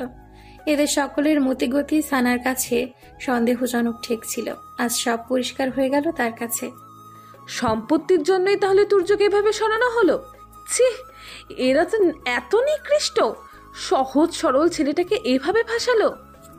মনের ভাবনা চিন্তা ফেলে সানা দৌড়ে তন্নিদের বাসায় গিয়ে তন্নিকে ধরে হাউমাউ করে কেঁদে উঠল। আমাকে ক্ষমা করে দে তন্নি। আমার বোনের জন্য তোর তুর্য হারিয়ে গেল। তুর্য নির্দোষ। আমি জানতাম ভাবি তুর্য কখনো এমন নোংরা কাজ করতে পারে না। আমি খুব ভালো করে চিনি আমার তুর্যকে, কিন্তু সেই দিন কেউ বিশ্বাস করেনি আমার কথা। আমরা সবাই তুর্য ভাইয়াকে ভুল বুঝে অনেক কথা শুনিয়ে ফেলেছি। তুর্য ভাইয়া কোথায় আছে ভাবি? আমি নিজে গিয়ে ভাইয়ার কাছে ক্ষমা চাইবো। তোমার বোন এই সহজ সরল ছেলেটার এত বড় ক্ষতি কিভাবে করতে পারলো সানা? সাথে আমার মেয়ে জীবনটাও নরক করে দিল। যেভাবেই হোক তুর্যকে এ বাড়িতে ফিরিয়ে এনে ওর প্রাপ্য সম্মান ওকে দেয়া হবে আন্টি। সানা চোখে জল মুছে তন্নিদের বাড়ি থেকে বেরিয়ে এলো। খানবাড়িতে ড্রয়িং রুমে এসেই মোনার চেহারা দেখে রাগে হিতাহিত জ্ঞান হারিয়ে ফেলল সানা। কোনোভাবে নিজেকে কন্ট্রোল করতে পারল না সে। সপাটে মোনার গালে এক চড় বসিয়ে দিল সানা। চড়ের দাপট সামলাতে না পেরে মেঝেতে পড়ে গেল মোনা। দুশ্চরিত্রা কোথাকার! নিজের বোনের শ্বশুর বাড়িতে এসে নষ্টামি করতে লজ্জা করলো না তোর? আপু, তুই আমাকে মারতে পারলি? কি করেছি আমি? তুই এই জানোয়ারদের সাথে মিশে তুর্যকে মিথ্যা অপবাদে বাড়ি থেকে বের করে দিয়েছিস। সকল প্রমাণ আছে আমার কাছে। বলে মোনা চুলের মুঠি ধরে আরো কয়েক ঘা লাগিয়ে দিল। এদিকে ড্রয়িং রুমে বাড়ির প্রত্যেকটা সদস্য উপস্থিত হয়ে গিয়েছে। নাগরের জন্য খুব মহব্বত দেখা যাচ্ছে। এই নোংরা মহিলা, আপনি চুপ করুন। আপনার নোংরামির জন্য আজ এসব হয়েছে। আর কত নিচে নামাবেন নিজেকে? সীমা অতিক্রম করছো তুমি বৌমা। আপনার ওই নোংরা মুখে আমার বৌমা বলে সম্বোধন করবেন না ইকবাল খান। খুব সাহস দেখাচ্ছিস। বলেই সানার গালে চড় মারতে নিল আর্য। সাথে সাথেই সানা আর্যের হাত ধরে ফেলে, আরেক হাত দিয়ে আর্যের গালে কষিয়ে এক থাপ্পড় লাগিয়ে দিল। তোর মতো অসভ্যকে আমার আরো আগে থাপ্পড় মেরে জবাব দেওয়া উচিত ছিল রে, কিন্তু আমি তা করতে পারিনি, কারণ তোকে আমি ভালোবেসেছিলাম। কিন্তু তোর মতো নিকৃষ্ট লোকের জন্য আমার মনে আর কোনো ভালোবাসা নেই। তোর পাপের জন্যই সৃষ্টিকর্তা আমাদের ঘরে এতদিন কোনো সন্তান দেননি। তোকে আমি ডিভোর্স দেবো আর্য খান। হঠাৎই পেছন থেকে হাততালির শব্দ পাওয়া গেল। পেছনে ফিরে সকলে ফয়জুল খানকে দেখতে পেল। দেখে ভয় চমকে উঠল। এতদিনে তুমি সঠিক সিদ্ধান্ত নিয়েছো নাদবো। এরা সব কটা জানোয়ারের দল। ইকবাল খান ফয়জুল খানকে নানানভাবে বোঝানোর চেষ্টা করে বলে উঠল, আসলে বাবা, আমি তোমাকে সব বুঝিয়ে বলছি। ইকবাল খানকে কিছু বলতে না দিয়েই ফয়জুল খান ইকবাল খানের গালে সপাটে চড় বসিয়ে দিল। তুই আমার একমাত্র ছেলে হওয়ার সুবাদে অনেক আদর যত্নে তোকে লালন পালন করেছি, কিন্তু এই আদর যে তোকে দিনে দিনে অমানুষ করে ফেলেছে আমি কখনোই ভাবতে পারিনি। তোকে ছেলে হিসাবে পরিচয় দিতে আমার লজ্জা হচ্ছে। বলেই আরো দুটো চড় লাগিয়ে দিলেন ইকবাল খানকে। দাদা ভাই, আমরা এই রাস্তার ছেলের সাথে কেন একই বাড়িতে থাকবো? চুপ কর বেয়াদব, এটা তোদের বাড়ি নয়, এটা আমার নিজের রক্ত পানি করে তৈরি করা বাড়ি। তোরা সকলে বেরিয়ে যাই বাড়ি থেকে, এই বাড়িতে তোদের আর কোনো হক নেই। যেই বাড়িতে মানুষের কোনো মূল্যায়ন নেই সেই বাড়িতে আমি আর থাকতে চাই না। আমি এই বাড়ি থেকে চলে যাব। আমাকে ক্ষমা করবেন মালিক। প্রত্যেকের ওপর উত্তেজিত হয়ে ফয়জুল খান হঠাৎই বুকের ব্যথায় ঢলে পড়ে যায়। দাদু, কি হয়েছে আপনার? কোথায় কষ্ট হচ্ছে দাদু? বাবা, কেন এমন করছো? কি হয়েছে? তোদের নোংরা হাতে কেউ ছুবি না আমায়। আমি তোদের অভিশাপ দিচ্ছি, তোরা শেষ হয়ে যাবি। সূর্য একদিন অনেক বড় হবে, তোরা সূর্যের ধারে কাছেও ঘেঁষতে পারবি না। বলেই ফয়জুল খান জ্ঞান হারালেন। বাড়ির প্রত্যেকে ব্যস্ত হয়ে অ্যাম্বুলেন্স কল করলো। দ্রুত অ্যাম্বুলেন্সে তুলে ফয়জুল খানকে শহরের নামি দামি হসপিটালে নিয়ে চলল। ডক্টর, নার্স, কে কোথায় আছো? প্লিজ আমার বাবাকে বাঁচান। দুজন ওয়ার্ড বয় আর নার্স স্ট্রেচারে তুলে ফেললো ফয়জুল খানকে। এমার্জেন্সি রুমে দ্রুত পাঠানো হলো ফয়জুল খানকে। মিনিট 30 পর বিমর্ষ মুখে একজন ডক্টর বেরিয়ে এলেন। Sorry mister Iqbal Khan, your father is no more. আমরা আমাদের সাধ্যমতো অনেক চেষ্টা করেছি। বিভিন্ন পরীক্ষা নিরীক্ষার পর জানা গিয়েছে উনি আরও অনেক আগেই মারা গিয়েছেন। ফয়জুল খানের মৃত্যুতে সকলেই নির্বাক হয়ে রইল। তুমি এভাবে মরতে পারো না বাবা, আমাদের ক্ষমা না করে তুমি মরতে পারো না। সানার কান্নায় হাসপাতাল ভারী হয়ে উঠল। কোনো মতে তাকে থামানো যাচ্ছে না। সকলে তুর্যের নাম্বারে কল করলো, কিন্তু কোনোভাবে তুর্যের ফোনে কল ঢুকলো না। হাসপাতাল থেকে সকল ফর্মালিটিস কমপ্লিট করে লাশ আনতে আনতে দুপুর পেরিয়ে গেল। খানবাড়িতে উপস্থিত হয়েছে নিকট আত্মীয় সহ হাজার হাজার মানুষ। সমস্ত ঘটনা জানার পর প্রত্যেকেই জাহানারা আর ইকবাল খানকে থুতু ছেটালো। বহুদিন বাদে রুনা খান এ বাড়িতে পা রাখল। রুনা খানকে দেখেই সানা মুখ সরিয়ে অন্যদিকে উঠে গেল। কেমন মেয়ে পেটে ধরেছিলাম আল্লাহ ভালো জানে, নিজের মাকে মুখ ছামটা দেখায়। ফয়জুল খানকে গোসল করিয়ে কাফনের কাপড় পরানো হলো। সানা, হারুন চাচা আর ইকবাল খান ছাড়া কাউকে তেমন কাঁদতে দেখা গেল না। এদিকে একদিকে তুর্যকে হারানোর বেদনা, অন্যদিকে নিজের আপন দাদুর মতো ফয়জুল খানকে হারিয়ে তন্নি ভাষা হারিয়ে ফেলল। কোনোভাবেই সে কান্না থামাতে পারছে না। দাদু বেঁচে থাকলে তুর্যকে ফিরিয়ে আনতে পারতো, যেখানে দাদুই নেই সেখানে তুর্য কিভাবে ফিরবে? টনি তার ফেসবুক অ্যাকাউন্ট থেকে সকলের অবগতির জন্য একটা শোক স্ট্যাটাস দিল। খানবাড়ির বড় দাদু আজ সকাল 10 ঘটিকায় ইন্তেকাল করেছেন। দাদুকে হারিয়ে আমরা বাকশূন্য। আপনারা সকলে দোয়া করবেন দাদুর জন্য, দাদুকে আল্লাহ যেন জান্নাত দান করেন। এদিকে তুর্য তার অন্য একটি ফেসবুক অ্যাকাউন্ট থেকে তন্নিকে ফলো করে। তন্নির সকল আপডেট নিল। তন্নি বহুদিন বাদে ফেসবুকে স্ট্যাটাস দিয়েছে। কি স্ট্যাটাস সেটা দেখতে তুর্যের পুরো দুনিয়া দুলে উঠল। নিজের চোখকে কোনোভাবে বিশ্বাস করতে পারছে না সে। এদিকে তার হাতে স্যালাইন ঝুলছে, হাতে পায়ে প্রচুর ব্যথা। তুর্য কোনো মতে খুঁড়িয়ে খুঁড়িয়ে ডাক্তার সাহেবের কাছে এলেন। ফয়জুল খানের পার্সোনাল ডাক্তার তুর্যকে একদিন তার বাড়িতে স্থান দিয়েছিল। হঠাৎই তুর্যকে কাঁদতে দেখে ডাক্তার অবাক হয়ে বিচলিত হয়ে ওঠেন। কি ব্যাপার, তুমি এভাবে কাঁদছো কেন? আমাকে খান বাড়ির সামনে নিয়ে চলুন প্লিজ। আমার দাদু আর বেঁচে নেই, দাদুকে শেষ দেখা দেখতে চাই আমি। ফয়জুল খানের মৃত্যুর কথা শুনে ডাক্তার সাহেব খুব মর্মাহত হলেন। কোনো মতে তুর্যকে সামলিয়ে গাড়ি করে ছুটে চললেন খানবাড়ির সামনে। এদিকে ফয়জুল খানকে খাটিয়ায় তোলা হয়েছে কবরে নেওয়ার জন্য। মানুষ মরে গেলে সকলে যেন একটাই চিন্তা, কখন লাশ দ্রুত মাটি দেওয়া হবে। এত আদরের ভালোবাসার মানুষ দম ফুরালেই লাশ হিসেবে গণ্য হয়। দামি নরম তুলতুলে খাট ছেড়ে স্থান হয় তার মাটির শক্ত বিছানায়। তুর্যকে গাড়িতে রেখে ডাক্তার সাহেব খানবাড়িতে প্রবেশ করলেন। ফয়জুল খানের সাথে বহু স্মৃতি মনে করে চোখের কোণে জল জমা হলো। এদিকে তুর্য গাড়ি থেকে নেমেই খানবাড়ির বিশাল বাগানের ধারে দাঁড়িয়ে দাঁড়িয়ে কেঁদেই চলেছে। দাদুর সাথে তার হাজারো স্মৃতি মনে পড়ে যাচ্ছে বারবার।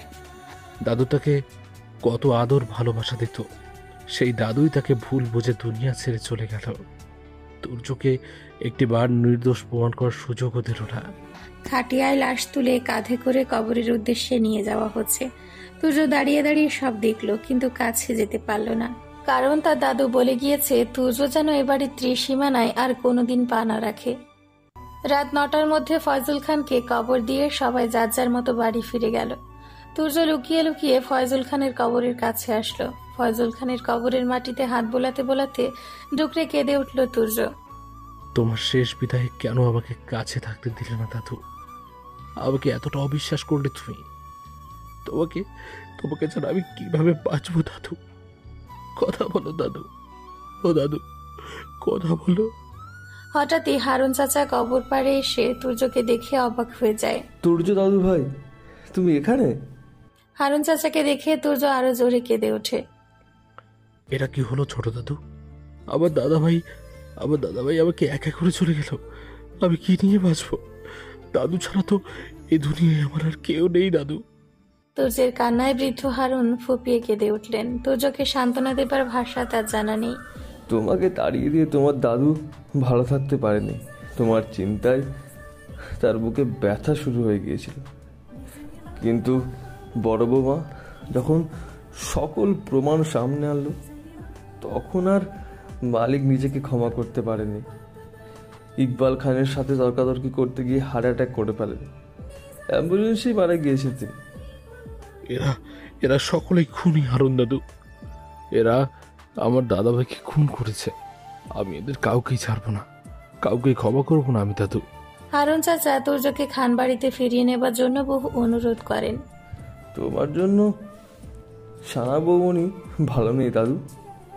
তন্নি মেয়েটার দিকে তাকানো যায় না, তুমি প্লিজ ফিরে চলো। ওই নরকে আমি আর ফিরবো না দাদু। আমি আমার নিজের যোগ্যতায় বড় হব।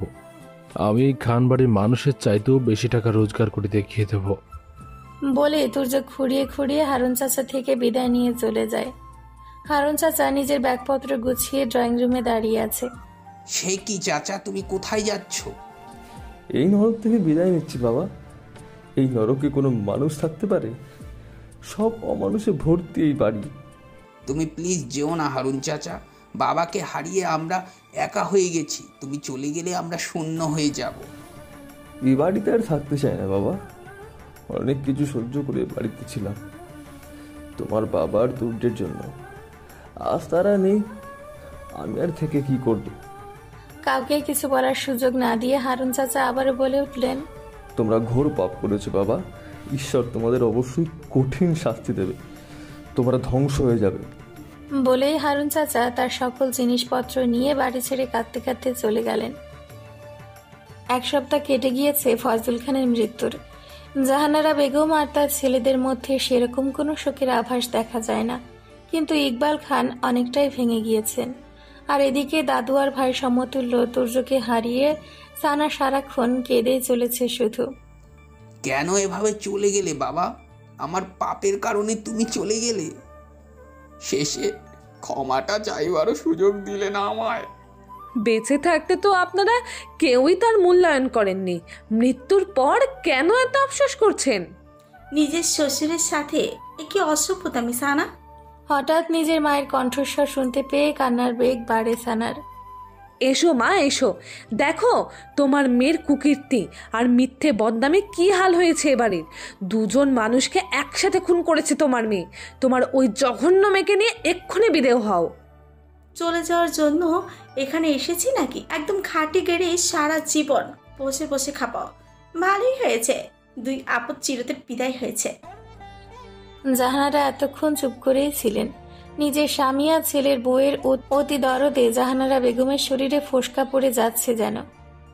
বুড়ো মানুষ তার মধ্যে আগেরই অসুস্থ, মরে গিয়েছে ভালোই হয়েছে, এটা নিয়ে এত শোক দুঃখের কি আছে? হঠাৎই ইকবাল খান সপাটে জাহানারার গালে এক চড় বসিয়ে দেয়। তুমি মানুষ নাকি জানোয়ার? তোমার সব কথাই এতদিন মুখ বুজে সহ্য করেছি। আমার মৃত বাবার সম্পর্কে আর একটা কথাও বললে টেনে জিভ ছিঁড়ে ফেলবো। সকলের কথা কাটাকাটির মাঝে খানবাড়ির পার্সোনাল উকিল বাড়ির ভেতরে প্রবেশ করেন। গলা খাকারি দিয়ে সকলের উদ্দেশ্যে বলে ওঠেন, আসবো? উকিল সাহেবকে ব্রিফকেস হাতে দাঁড়িয়ে থাকতে দেখে জাহানারা বেগম সহ তার দুই ছেলে চোখ চকচক করে ওঠে। মোনা আর রুনা খানও খুশিতে গদগদ হয়ে যায়। আরে উকিল সাহেব, আপনি এই সময়? আমার আরও আগে এই আসার কথা ছিল, বিভিন্ন কর্মব্যস্ততার জন্য আসতে পারিনি। তা কি মনে করে এ বাড়িতে পায়ের ধুলো দিলেন উকিল সাহেব? কোনো খুশির সংবাদ আছে নাকি? খুশি নাকি দুঃখ সেটা আপাতত বুঝতে পারছি না, তবে কিছুক্ষণের মধ্যে বুঝে যাব। ইকবাল খান নিজের চোখে জল মুছে উকিলের উদ্দেশ্যে বলে উঠলেন, আসুন উকিল সাহেব আসুন।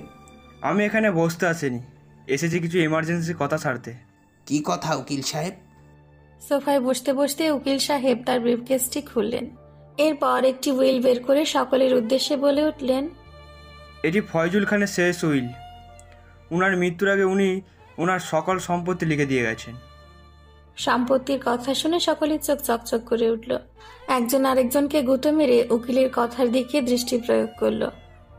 বাহ, বুড়োটা মরার আগে তাহলে সম্পত্তি লিখেই মরেছে, আর কোনো ঝামেলাই রইল না। উইলটা কি আমাদের সম্পত্তির ভাগের উকিল সাহেব?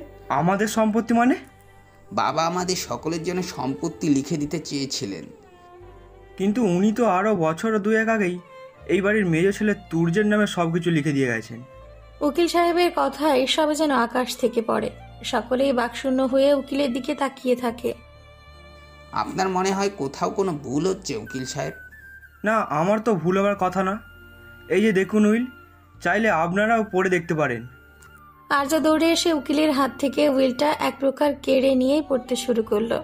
আমি আমার স্থাবর অস্থাবর সমস্ত সম্পত্তি সজ্ঞানে আমার নাতি তুর্যর নামে লিখে দিলাম। তুর্য ছাড়া আর কেউ এই সম্পত্তি ভোগ করতে পারবে না। এই কথা শুনে জাহানারা গলা শুকিয়ে যায়। শেষ পর্যন্ত ভিখারিটাকে এই বুড়োটা সব দিয়ে দিল। এই বাড়ির কোনো কিছুতেই আমাদের ভাগ নেই? না, নেই। তুর্য চাইলে আপনাদের এই বাড়ি ছেড়ে চলে যেতে হবে। খানবাড়ির সকল প্রপার্টির মালিক এখন থেকে তুর্য। সানা উকিলের কথা শুনে খুশিতে কেঁদে দেয়।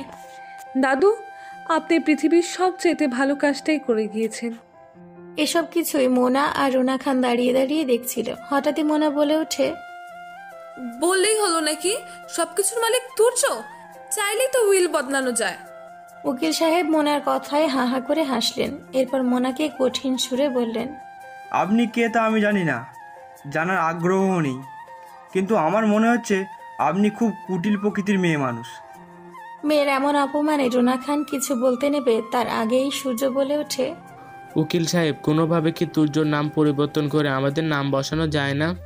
হ্যাঁ, অবশ্যই আপনাদের নাম বসানো যাবে। উকিলের মুখের কথা শুনে সকলের চোখ চকচক করে ওঠে। আসলে উকিল সাহেব, ছেলেটি আমাদের কেউ নয়, বাবা রাস্তা থেকে তুলে এনেছিল। আপনি প্লিজ ওই ছেলের নাম পাল্টে সব কিছু আমাদের নামে করে দিন। ওই ছেলেটিকে ডাকুন। ওই ছেলেটি না স্বাক্ষর দিলে সম্পত্তির কানাকড়িও আপনারা কেউ পাবেন না। তুর্যের স্বাক্ষরের কথা শুনে সকলের পায়ের নিচের মাটি সরে গেল। কোথায় খুঁজবে তারা তুর্যকে, যে তুর্যকে মিথ্যে অপবাদে ঘাড় ধাক্কা দিয়ে ইচ্ছে মতো মেরে এবাড়ি থেকে বের করে দেওয়া হয়েছে, সে তুর্যকে কোথায় পাবে? তুর্য মনে মনে প্রতিজ্ঞা করে নিয়েছিল যেভাবেই হোক সে কোটিপতি হয়ে প্রতিষ্ঠিত হয়ে খানবাড়ির মানুষকে চোখে আঙ্গুল দিয়ে দেখিয়ে দেবে সে কোনো ভিখারি রাস্তার ছেলে নয়। হয়েছেও তাই। কেটে গিয়েছে চোখের পলকে 5টি বছর। সেদিনের সেই ছোট্ট তুর্য আজ 29 বছরের বয়সের তাগড়া যুবক। সে এখন আর সাধারণ কোনো ছেলে নয়, সে এখন তুর্য চৌধুরী নামে পরিচিত। শহরের সবচেয়ে নামকরা বিজনেসম্যান চৌধুরী গ্রুপ অ্যান্ড কোম্পানির মালিক তুর্য চৌধুরী, যাকে সবাই এক নামে চেনে। তুর্য চৌধুরীর টাকা আর ক্ষমতার কাছে খানবাড়ি কিছুই না। পুরো খানবাড়ি সহ তাদের সমস্ত প্রপার্টি এক চুটকিতেই কিনে নেবার ক্ষমতা রয়েছে তুর্যের। মনে মনে হয়তো আপনারা ভাবছেন, হঠাৎই তুর্য কিভাবে রাতারাতি এমন কোটিপতি হলো, তাই তো?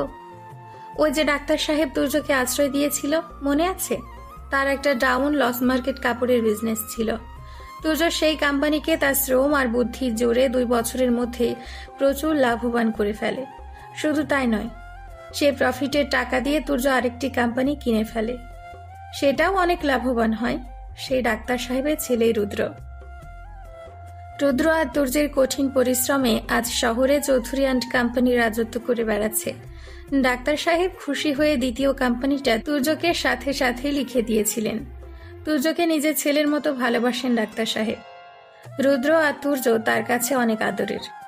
খাতা কলমেও তিনি তুর্যকে নিজের ছেলে হিসেবে পরিচিতি দেন। এদিকে খানবাড়ির সকলে হনে হয়ে তুর্যকে খুঁজে চলেছে। আজও বিভিন্ন পুলিশ ইনভেস্টিগেশনের মাধ্যমে তুর্যের খোঁজ চালিয়ে যাচ্ছে, কিন্তু ফলাফল শূন্য।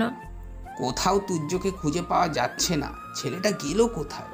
অনেক খুঁজেছি, কিন্তু বাবা ছবি ছাপিয়ে ওয়ান্টেড পোস্টার সহ দিয়েছি, কিন্তু কেউ খুঁজে পাচ্ছে না। চেনা পরিচিত সকলের মাধ্যমে এমন কোনো জায়গা বাদ রাখিনি বাবা। আমার মনে হয় ভিখারিটা মরে গিয়েছে। যেই মার ওকে মারা হয়েছে সেই মারে বেঁচে থাকা মুশকিল। মরে গিয়েছে, ভালোই হয়েছে, সম্পত্তি নিতে আসবে না। জাহানারার কথায় সকলেই আশ্বস্ত হয়, কারণ তুর্য বেঁচে থাকলে এতদিন কোম্পানির ভাগ নেবার জন্য চলে আসতো। তা না হলেও ফয়জুল খানের মৃত্যুতে ঠিকই আসতো।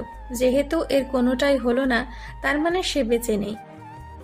কিন্তু উকিলের কথা অনুযায়ী এই বাড়িতে থাকতে পারলেও ব্যাংকে জমানো একটি টাকাও তারা কেউ খরচ করতে পারবে না। শোনো সূর্য, অনেক আরাম খেয়েছো, আর হবে না। সম্পদ বলতে আমাদের কিছুই অবশিষ্ট নেই। তাই বলছি, কোনো কাজ খুঁজে নাও, চাকরি করো। নিজের কোম্পানি ফেলে মানুষের ওখানে কেন চাকরি করব বাবা? কারণ কোম্পানির সকল লাভ লোকসান তুর্যের অ্যাকাউন্টে গিয়েই জমা হবে। সেখান থেকে একটা টাকাও তুমি বের করতে পারবে না, কারণ অ্যাকাউন্ট লক। আমার ছেলে এসব করতে পারবে না। ও কোনো দিন কষ্ট করেছে নাকি? তাই নাকি? তাহলে নিজের ভাইয়ের কাছ থেকে নিজের ভাগের সম্পত্তিটা লিখিয়ে আনো, তারপর নিজের ছেলেকে বসিয়ে বসিয়ে খাইয়ে দিও। মা, এখন জেদাজেদির সময় নয়। আমাদের প্রচুর ক্রাইসিস চলছে। ভেতরে শেষ হয়ে গেলেও বাইরের মানুষকে কিছু প্রকাশ করতে দেওয়া যাবে না।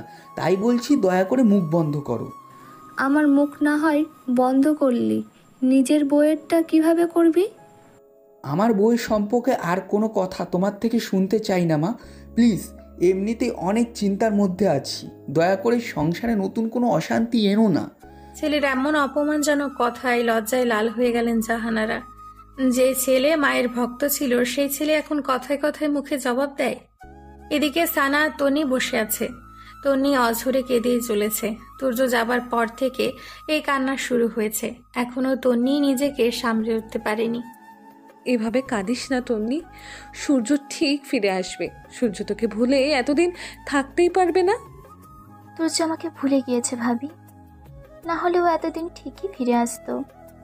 তুর্যকে ছাড়া আমার নিঃশ্বাস নিতেও অনেক কষ্ট হয় ভাবি। মনে অনেক কষ্ট নিয়ে ও বাড়ি ছেড়ে চলে গিয়েছে। আমরা সবাই ওকে অবিশ্বাস করেছি। সেই অভিমানে ও আমাদের সাথে যোগাযোগ বন্ধ করেছে। ও আমাকে একটা কল তো করতে পারতো, আমার একটা খোঁজ নিতে পারতো। আমি তো ওকে কখনো ভুল বুঝিনি। আমার ভালোবাসার কোনো দামই সে দেয়নি। সানা কোনো রকম তন্নিকে সান্ত্বনা দিয়ে উঠে চলে যায়। যে আগুন দীর্ঘ 5 বছর ধরে বুকের মাঝে জ্বলছে, তা কি আর সান্ত্বনায় নিভে? অফিসের কাজে তুর্য একদিন একটা গ্রামে যায়, আর সেখানে সে তাদের বাড়ির পরিচিত হারুন চাচাকে দেখতে পায়। হারুন চাচা রাস্তায় মাটি খোঁড়ার কাজ করছে। এ বয়সে বুড়ো মানুষটার এমন কঠিন অবস্থা সহ্য করতে পারল না তুর্য। গাড়ি থেকে নেমে ডেকে উঠল, দাদু তুমি এখানে? হারুন চাচা প্রথমেই তুর্যের বেশভূষা দেখে চিনতে না পারলেও পরে ঠিকই চিনে ফেলে। তুর্য দাদু ভাই, তুমি এখানে? তোমাকে কত খুঁজেছি, কিন্তু কোথাও তোমায় পাইনি। তুমি কোথায় হারিয়ে গিয়েছিলে? অভিমানে আর অপমানে লুকিয়েছিলাম দাদু, কিন্তু তোমাকে অনেক খুঁজেছি, কোথাও পাইনি। ও বাড়িতে খোঁজ নিয়ে জেনেছি অনেক আগেই তুমি ও বাড়ি ছেড়ে চলে এসেছো। ওটা বাড়ি নয় দাদু ভাই, ওটা নরক। আর ওই নরকে কি কোনো মানুষ থাকতে পারে? বলেই হু হু করে কেঁদে উঠলেন বৃদ্ধ হারুন। আমি তোমাকে পেয়েছি দাদু, আমি আর তোমাকে ছাড়ছি না। তুমি আমার সাথে চলো। আমি আর রাস্তার ছেলে নই এখন দাদু। আমার নিজের বাড়ি গাড়ি কোনো কিছুরই অভাব নেই। কি যাবে তো আমার সাথে? হ্যাঁ দাদু ভাই, আমি অবশ্যই যাব। আমি যাব তোমার সাথে। এরপর হারুন চাচার সাথে কথা বলে তুর্য ওই বাড়ির সম্পর্কে অনেক কথাই জানতে পারে। সম্পত্তি যে সব তুর্যের নামে সেসব জানতে পারে। ফজল খানের ভালোবাসায় তুর্যের চোখে জল আর বাদ মানে না। তন্নি আর সানা ভাবির হাসির কলরবে ধ্যান ভেঙে যায় তুর্যের। আমাকে বলে তোমরা কত হ্যাপি আছো ভাবি, তন্নি। তোমাদের প্রতি আমার কোনো অভিযোগ নেই। তোমরা ভালো থেকো, আমি দূর থেকে এটাই চাইবো। কিন্তু তোমাদের ছেড়ে আমি ভালো নেই। বিয়ে বাড়িতে মেয়ে পক্ষের কিছু আত্মীয় স্বজনের মধ্যে থেকে একটা ছেলে হঠাৎই তন্নির কাছে চলে আসে। বাগানে এত সুন্দর ফুল ফুটেছে অথচ কোনো মালিক নেই, বিষয়টা খুব খারাপ লাগে দেখতে। সুযোগ দিলে আপনার বাগানের মালিক হতে চাই। বাগানের মালিক একজনই ছিল, সারা জীবন সেই থাকবে। কষ্ট করে আপনার আর মালিক হতে হবে না। কোথায় সেই ভাগ্যবান মালিক? দুই চোখে দেখে ধন্য হতে চাই। মালিক হারিয়ে গেছে বলেই চোখে জল মুছতে মুছতে এক কোনায় গিয়ে দাঁড়ায়। তন্নি আর ওই ছেলেটির সব কথা তুর্য শুনতে পায়। একদিন যে তুর্য বিনা কারণে তন্নিকে ভুল বুঝেছিল তা নিমিষেই ভেঙে যায়। তন্নির মায়াবী কষ্টে জর্জরিত মুখশ্রী দেখে তুর্যের বুকে কষ্টের ঢেউ জমতে থাকে। তন্নিকে একটু জড়িয়ে ধরার জন্য তুর্যের শূন্য হৃদয় খা খা করে ওঠে। নিজের অজান্তে সে তন্নিকে এতগুলো বছর ধরে কষ্ট দিয়ে এসছে। তন্নি কি কখনো তাকে ক্ষমা করবে? এদিকে রুদ্র তিন্নির কাছে কোনো পাত্তা না পেয়ে আবারও মোনার কাছে চলে আসে। ইচ্ছে করে মোনার সাথে ফ্লাটিং শুরু করে। মিস মোনা, আপনি অনেক হট। আপনার সিল্কি চুলগুলো শুয়ে দেবার জন্য মন ব্যাকুল হয়ে যাচ্ছে আমার। রুদ্রের মুখে এমন কথা শুনে থার্ড ক্লাস মোনা রুদ্রের গায়ে ঢলে পড়তে চায়। মোনা ঢলে পড়তে নিলে রুদ্র নিজেকে সাইড করে ফেলে। এসব দৃশ্য দেখে তিন্নির রাগে হিংসায় ফুঁসতে থাকে। নির্লজ্জ ছেলে একটা, যেই এখানে পাত্তা পায়নি অমনি অন্য মেয়ের কাছে চলে গিয়েছে। তিন্নি রুদ্রের এমন আচরণে আরো কঠিন রূপ ধারণ করে। রুদ্র যখন বুঝতে পারে অবস্থা বেগতিক তখন মোনাকে বলে ওঠে, আসলে আপনাকে ইউজ করে এই মেয়েটাকে পড়াতে চাইছিলাম। আপনি তো এমনিতেও আপনার প্রতি আমার কোনো ইন্টারেস্ট নেই। আপনার এত বড় সাহস, আপনি আমাকে এত বড় কথা বললেন? আরে আরে ম্যাডাম, আপনি এত এগিয়ে যাচ্ছেন কেন? আমি যতদূর জানি আপনি ইউজ হতে খুব ভালোবাসেন। আপনাকে ইউজ করে যখন তখন যে কোনো কাজ করা যায়। M I right? মোনা রুদ্রের কথায় তেলে বেগুনে জ্বলে স্থান ত্যাগ করে। আর এটা দেখে তুর্য হাসতে হাসতে শেষ। রুদ্র আর মোনার অতি মাখামাখি দেখে গায়ে আগুন জ্বলে যায় তিন্নির।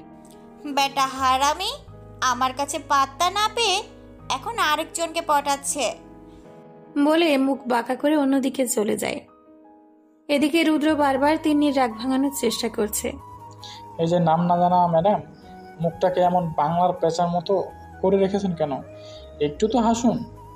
আচ্ছা ফাজিল লোক তো আপনি, একসাথে দুই মেয়েকে চিপে তুলতে চাইছে। ওটা আমার পছন্দের মাছ নয়, ওটাকে টোপ হিসেবে ব্যবহার করেছি। তো পছন্দের মাছটা কে শুনি? আপনি কেশভূতি। প্রথম দেখাতেই আমি আপনাকে ভালোবেসে ফেলেছি, যাকে লাভ অ্যাট ফার্স্ট সাইট বলে। এসব প্রেম ভালোবাসায় এই তিন্নি বিশ্বাসী নয়। ম্যাডামের নাম তাহলে তিন্নি? তো তিন্নি ম্যাম, আপনি কি বিয়েতে বিশ্বাসী? রুদ্রর সাথে সাথে হাঁটু গেড়ে বসে পকেট থেকে একটা রিং বের করে বলে ওঠে, আপনি কি আমার বউ হবেন তিন্নি?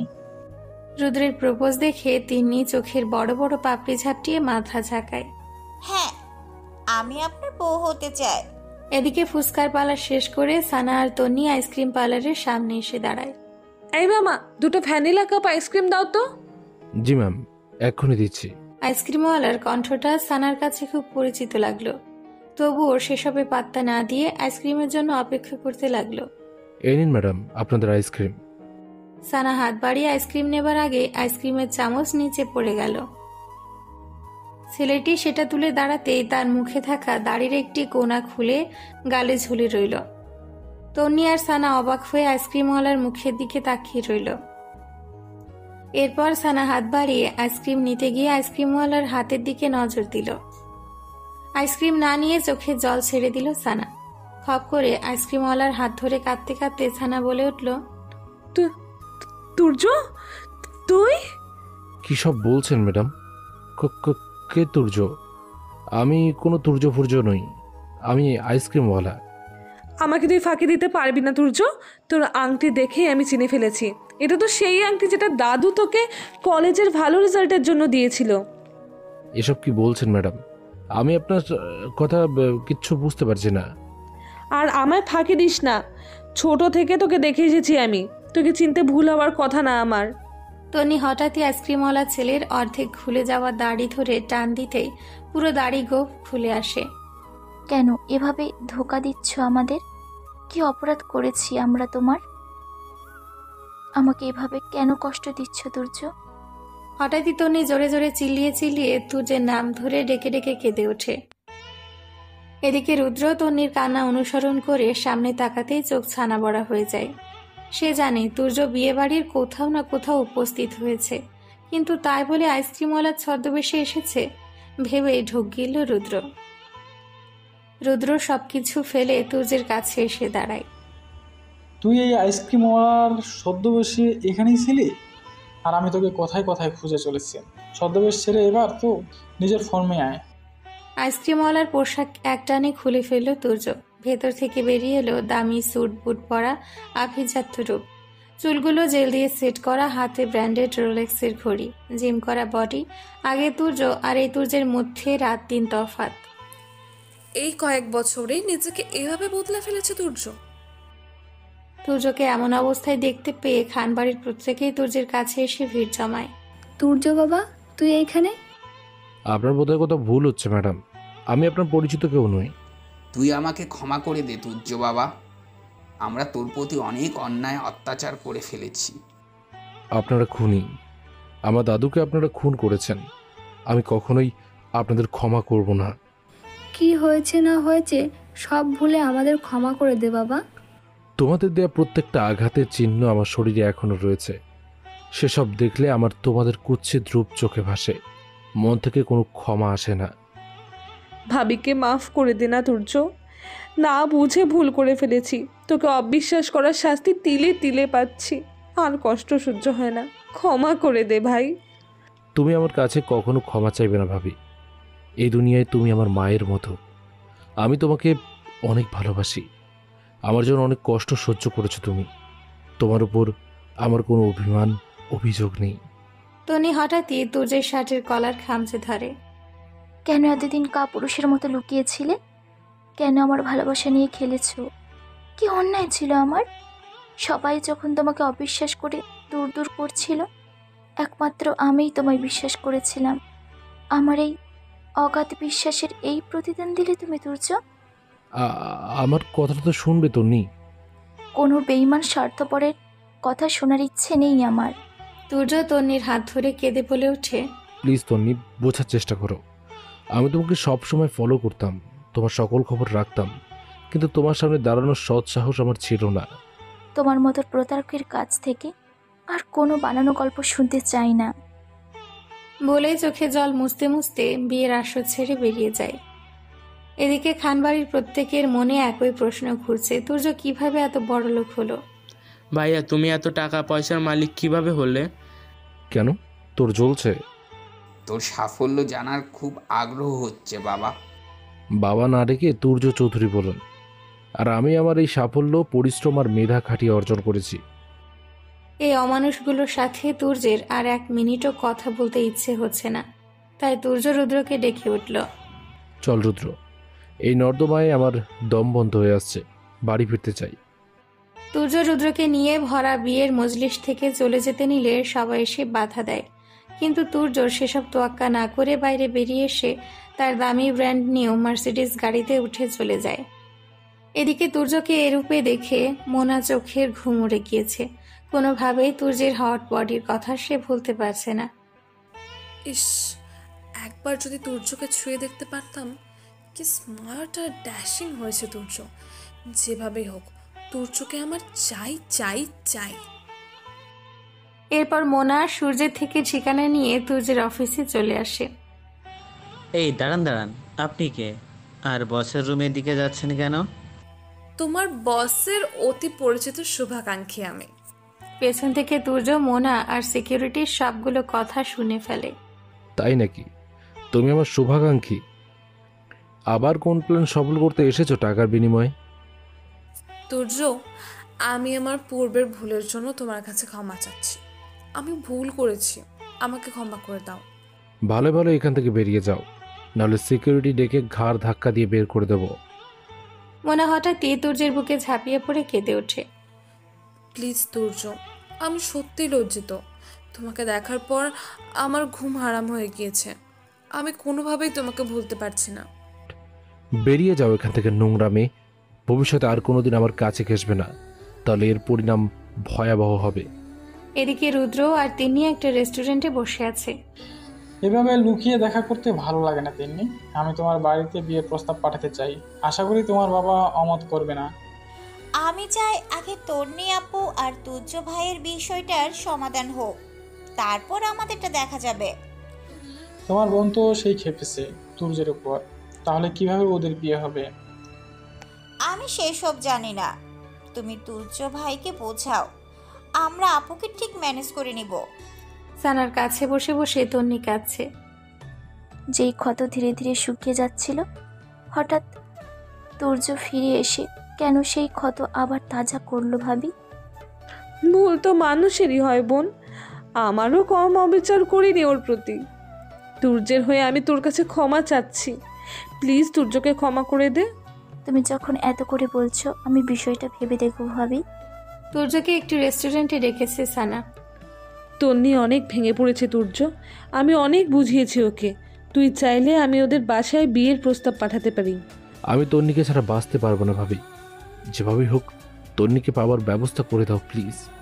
এদিকে তন্নিদের বাড়িতে সানা আর ডাক্তার সাহেব বিয়ের প্রস্তাব নিয়ে এসেছে। তন্নির মা বাবা এক বাক্যে তন্নিকে তুর্যের কাছে বিয়ে দেবার জন্য রাজি হয়ে গিয়েছে।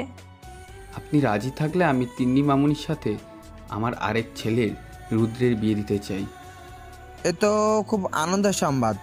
রুদ্রকে আমরা দেখেছি, তিনি রাজি থাকলে আমাদের কোনো আপত্তি নেই। ঠিক আছে মিস্টার ইরফান, আগে তিন্নি আর তুর্যের বিয়েটা হোক, তারপর তিন্নি আর রুদ্রের বিয়ে নিয়ে ভাবা যাবে। আজকে তাহলে উঠি। সানা আর ডাক্তার সাহেব সকল আলাপ আলোচনা শেষ করে উঠে দাঁড়ালেন। এদিকে তুর্যের কাছে ইকবাল খান, জাহানারা, সূর্য আর আর্য বারবার ক্ষমা চেয়ে যাচ্ছে। তুর্য নরম মনের মানুষ বিধায় বারবার তাদের অপমান করে তাড়াতে পারছে না। তুর্য বাবা, তোর দাদু মারার আগে সমস্ত প্রপার্টি তোর নামে উইল করে দিয়ে গিয়েছেন। উকিল থেকে উইল গ্রহণ করে আমাদের পাপ মুক্ত করে দে। আমার কোনো টাকা পয়সা প্রপার্টির প্রয়োজন নেই বাবা। ঈশ্বর আমাকে অনেক কিছু দিয়েছেন। তোমার সম্পদ তুমি বুঝে নিয়ে আমাকে দায়িত্ব মুক্ত কর বাবা। বলে ব্রিফকেস থেকে উইলের কাগজ বের করে তুর্যের হাতে দেয়। উকিল সাহেব, আমি আমার এই প্রপার্টির সমান ভাগে আমার দুই ভাইয়ের নামে লিখে দিতে চাই, আর বাকি আমার নামের যে অংশ থাকবে সেটা আপনি অসহায় কোনো চ্যারিটিতে দিয়ে দেবেন। এ কথা বলে তুর্য উকিল সাহেবের কাছ থেকে উইল নিয়ে খসখস করে সাইন করে দিল। তুর্য বাবা, আমি আমার ভুল বুঝতে পেরেছি, তুই আমাকে মাফ করে দে। তুই মাফ না করলে আমি এক গ্লাস পানিও ছুবো না, উপোস থেকে মরে যাব। বড় ভাই হয়ে তোর পায়ে পড়ি তুর্য, আমাদের ক্ষমা করে দে। ভাইয়া আর আমাদের কষ্ট দিও না, আমাদের পূর্বের আচরণের জন্য লজ্জিত, মাফ করে দাও ভাইয়া। সকলের আকুতি মিনতিতে তুর্যের চোখে জল চিকচিক করে উঠল। তুর্য সকলের উদ্দেশ্যে বলে উঠল, তোমাদের কারো প্রতি আমার কোনো অভিযোগ নেই। আমি সবাইকে ক্ষমা করে দিলাম। আজকে থেকে আমরা সবাই এক পরিবার। এদিকে মোনা আর রুনা খানকে দেখিয়ে সকলের রাগ উঠে গেল।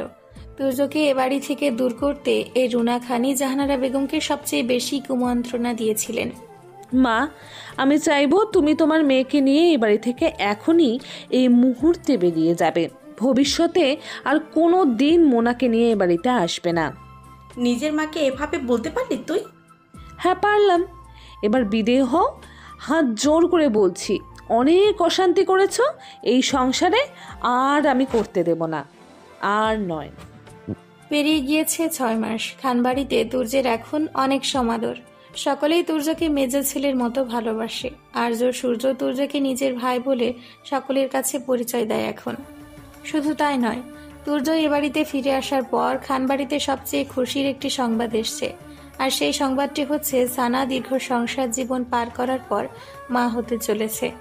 এই সংবাদটি শুনে আর্য খুশিতে পাগল হয়ে সানাকে জড়িয়ে ধরে চুমু খেয়ে বলে ওঠে, সত্যি আমি এতদিন পাপই ছিলাম। আজ আমার মনে হচ্ছে উপরওয়ালা আমার সকল পাপ ক্ষমা করেছে। আজ তুর্যের বিয়ে। খানবাড়ি আনন্দ আয়োজনে কোনায় কোনায় পূর্ণ। সূর্যের বিয়ের চাইতেও তুর্যের বিয়েতে ধুমধাম বেশি হচ্ছে। খানবাড়ির শেষ বিয়ে বলে কথা। তন্নিকে লাল টুকটুকে পুতুলের মতো লাগছে। ভারী সাজ, গয়না আর লেহেঙ্গায় মোড়ানো হয়েছে তন্নিকে। তন্নির সৌন্দর্যে সূর্য চোখই সরাতে পারছে না। তিন্নি আর রুদ্র দুজন দুজনকে গোপনে চোখ টিপে ভালোবাসা আদান প্রদান করে চলেছে। একটু বাদেই কাজী এলেন। কাজী এসে বিয়ের সকল কাজকর্ম শুরু করলেন। তিন কবুল বলার মাধ্যমে তুর্য আর তিন্নি পবিত্র বন্ধনে আবদ্ধ হলো। আজ থেকে কোনো বাধায় তাদের আলাদা করতে পারবে না। বাসর ঘরে বসে তন্নি তুর্যের জন্য অপেক্ষা করছে। আধ ঘন্টা পর রুমে তুর্য এলো। তুর্যকে দেখে লজ্জায় মাথা নিচু করে ফেলল তন্নি। তুর্য ধীরে ধীরে তন্নির সামনে এসে দাঁড়ালো। এরপর তন্নির লম্বা করে টানা ঘুমটা তুলে তন্নিকে বলে উঠল, তোমাকে অনেক সুন্দর লাগছে তন্নি। তোমার এমন আগুন ঝরা রূপ দেখে আমার হার্ট অ্যাটাক এসে যাচ্ছে। তুমি একদম কথা বলবে না আমার সাথে। তুমি জেনে বুঝে আমাকে কষ্ট দিয়েছো। তোমাকে কষ্ট দিয়ে আমি মোটেও ভালো ছিলাম না তন্নি। আমি সারাক্ষণ তোমার ছবি দেখে কাটিয়ে দিতাম। তুমি যেখানে যেতে আমিও ছায়ার মতো তোমাকে অনুসরণ করতাম। কখনো তা তোমাকে বুঝতে দেয়নি। তন্নি আলাদি হয়ে তুর্যের গলা জড়িয়ে ধরে বলে উঠল, কথা দাও আর কখনো আমাকে এভাবে ফেলে কোথাও যাবে না। তোমাকে হারিয়ে আমি অনেক কষ্ট পেয়েছি তুর্য। কথা দিলাম, দেহে এক বিন্দু শ্বাস থাকতে তোমাকে ছেড়ে কোথাও যাব না। তুর্যকে শক্ত করে জড়িয়ে ধরে তন্নি আবার সে চোখ বন্ধ করে ফেলল। তন্নির কপালে গভীর চুমু দিয়ে দিল তুর্য। দীর্ঘদিন পর দুজন ভালোবাসার মানুষ দুজনকে পেয়ে দুনিয়ার সবকিছু ভুলে গেল। দেহের উষ্ণতা বিনিময়ের পর তারা ডুব দিল ভালোবাসার স্বর্গসুখ উপভোগের জন্য। প্রিয় শ্রোতা বন্ধুরা, আমাদের আজকের গল্পটি এখানেই শেষ হচ্ছে। আপনাদের গল্পটি কেমন লাগলো অবশ্যই কমেন্ট করে জানাতে ভুলবেন না। এছাড়াও এখনও পর্যন্ত যারা আমাদের চ্যানেলটিকে সাবস্ক্রাইব করেনি, প্লিজ সাবস্ক্রাইব করুন এবং পাশে থাকা বেল আইকনটি প্রেস করুন, যাতে সবার আগে আপনার কাছে আমাদের গল্পগুলো পৌঁছে যায়। তো বন্ধুরা, আজকের মতো গল্প এ পর্যন্তই। দেখা হচ্ছে পরবর্তী গল্পে। ততক্ষণ ভালো থাকবেন।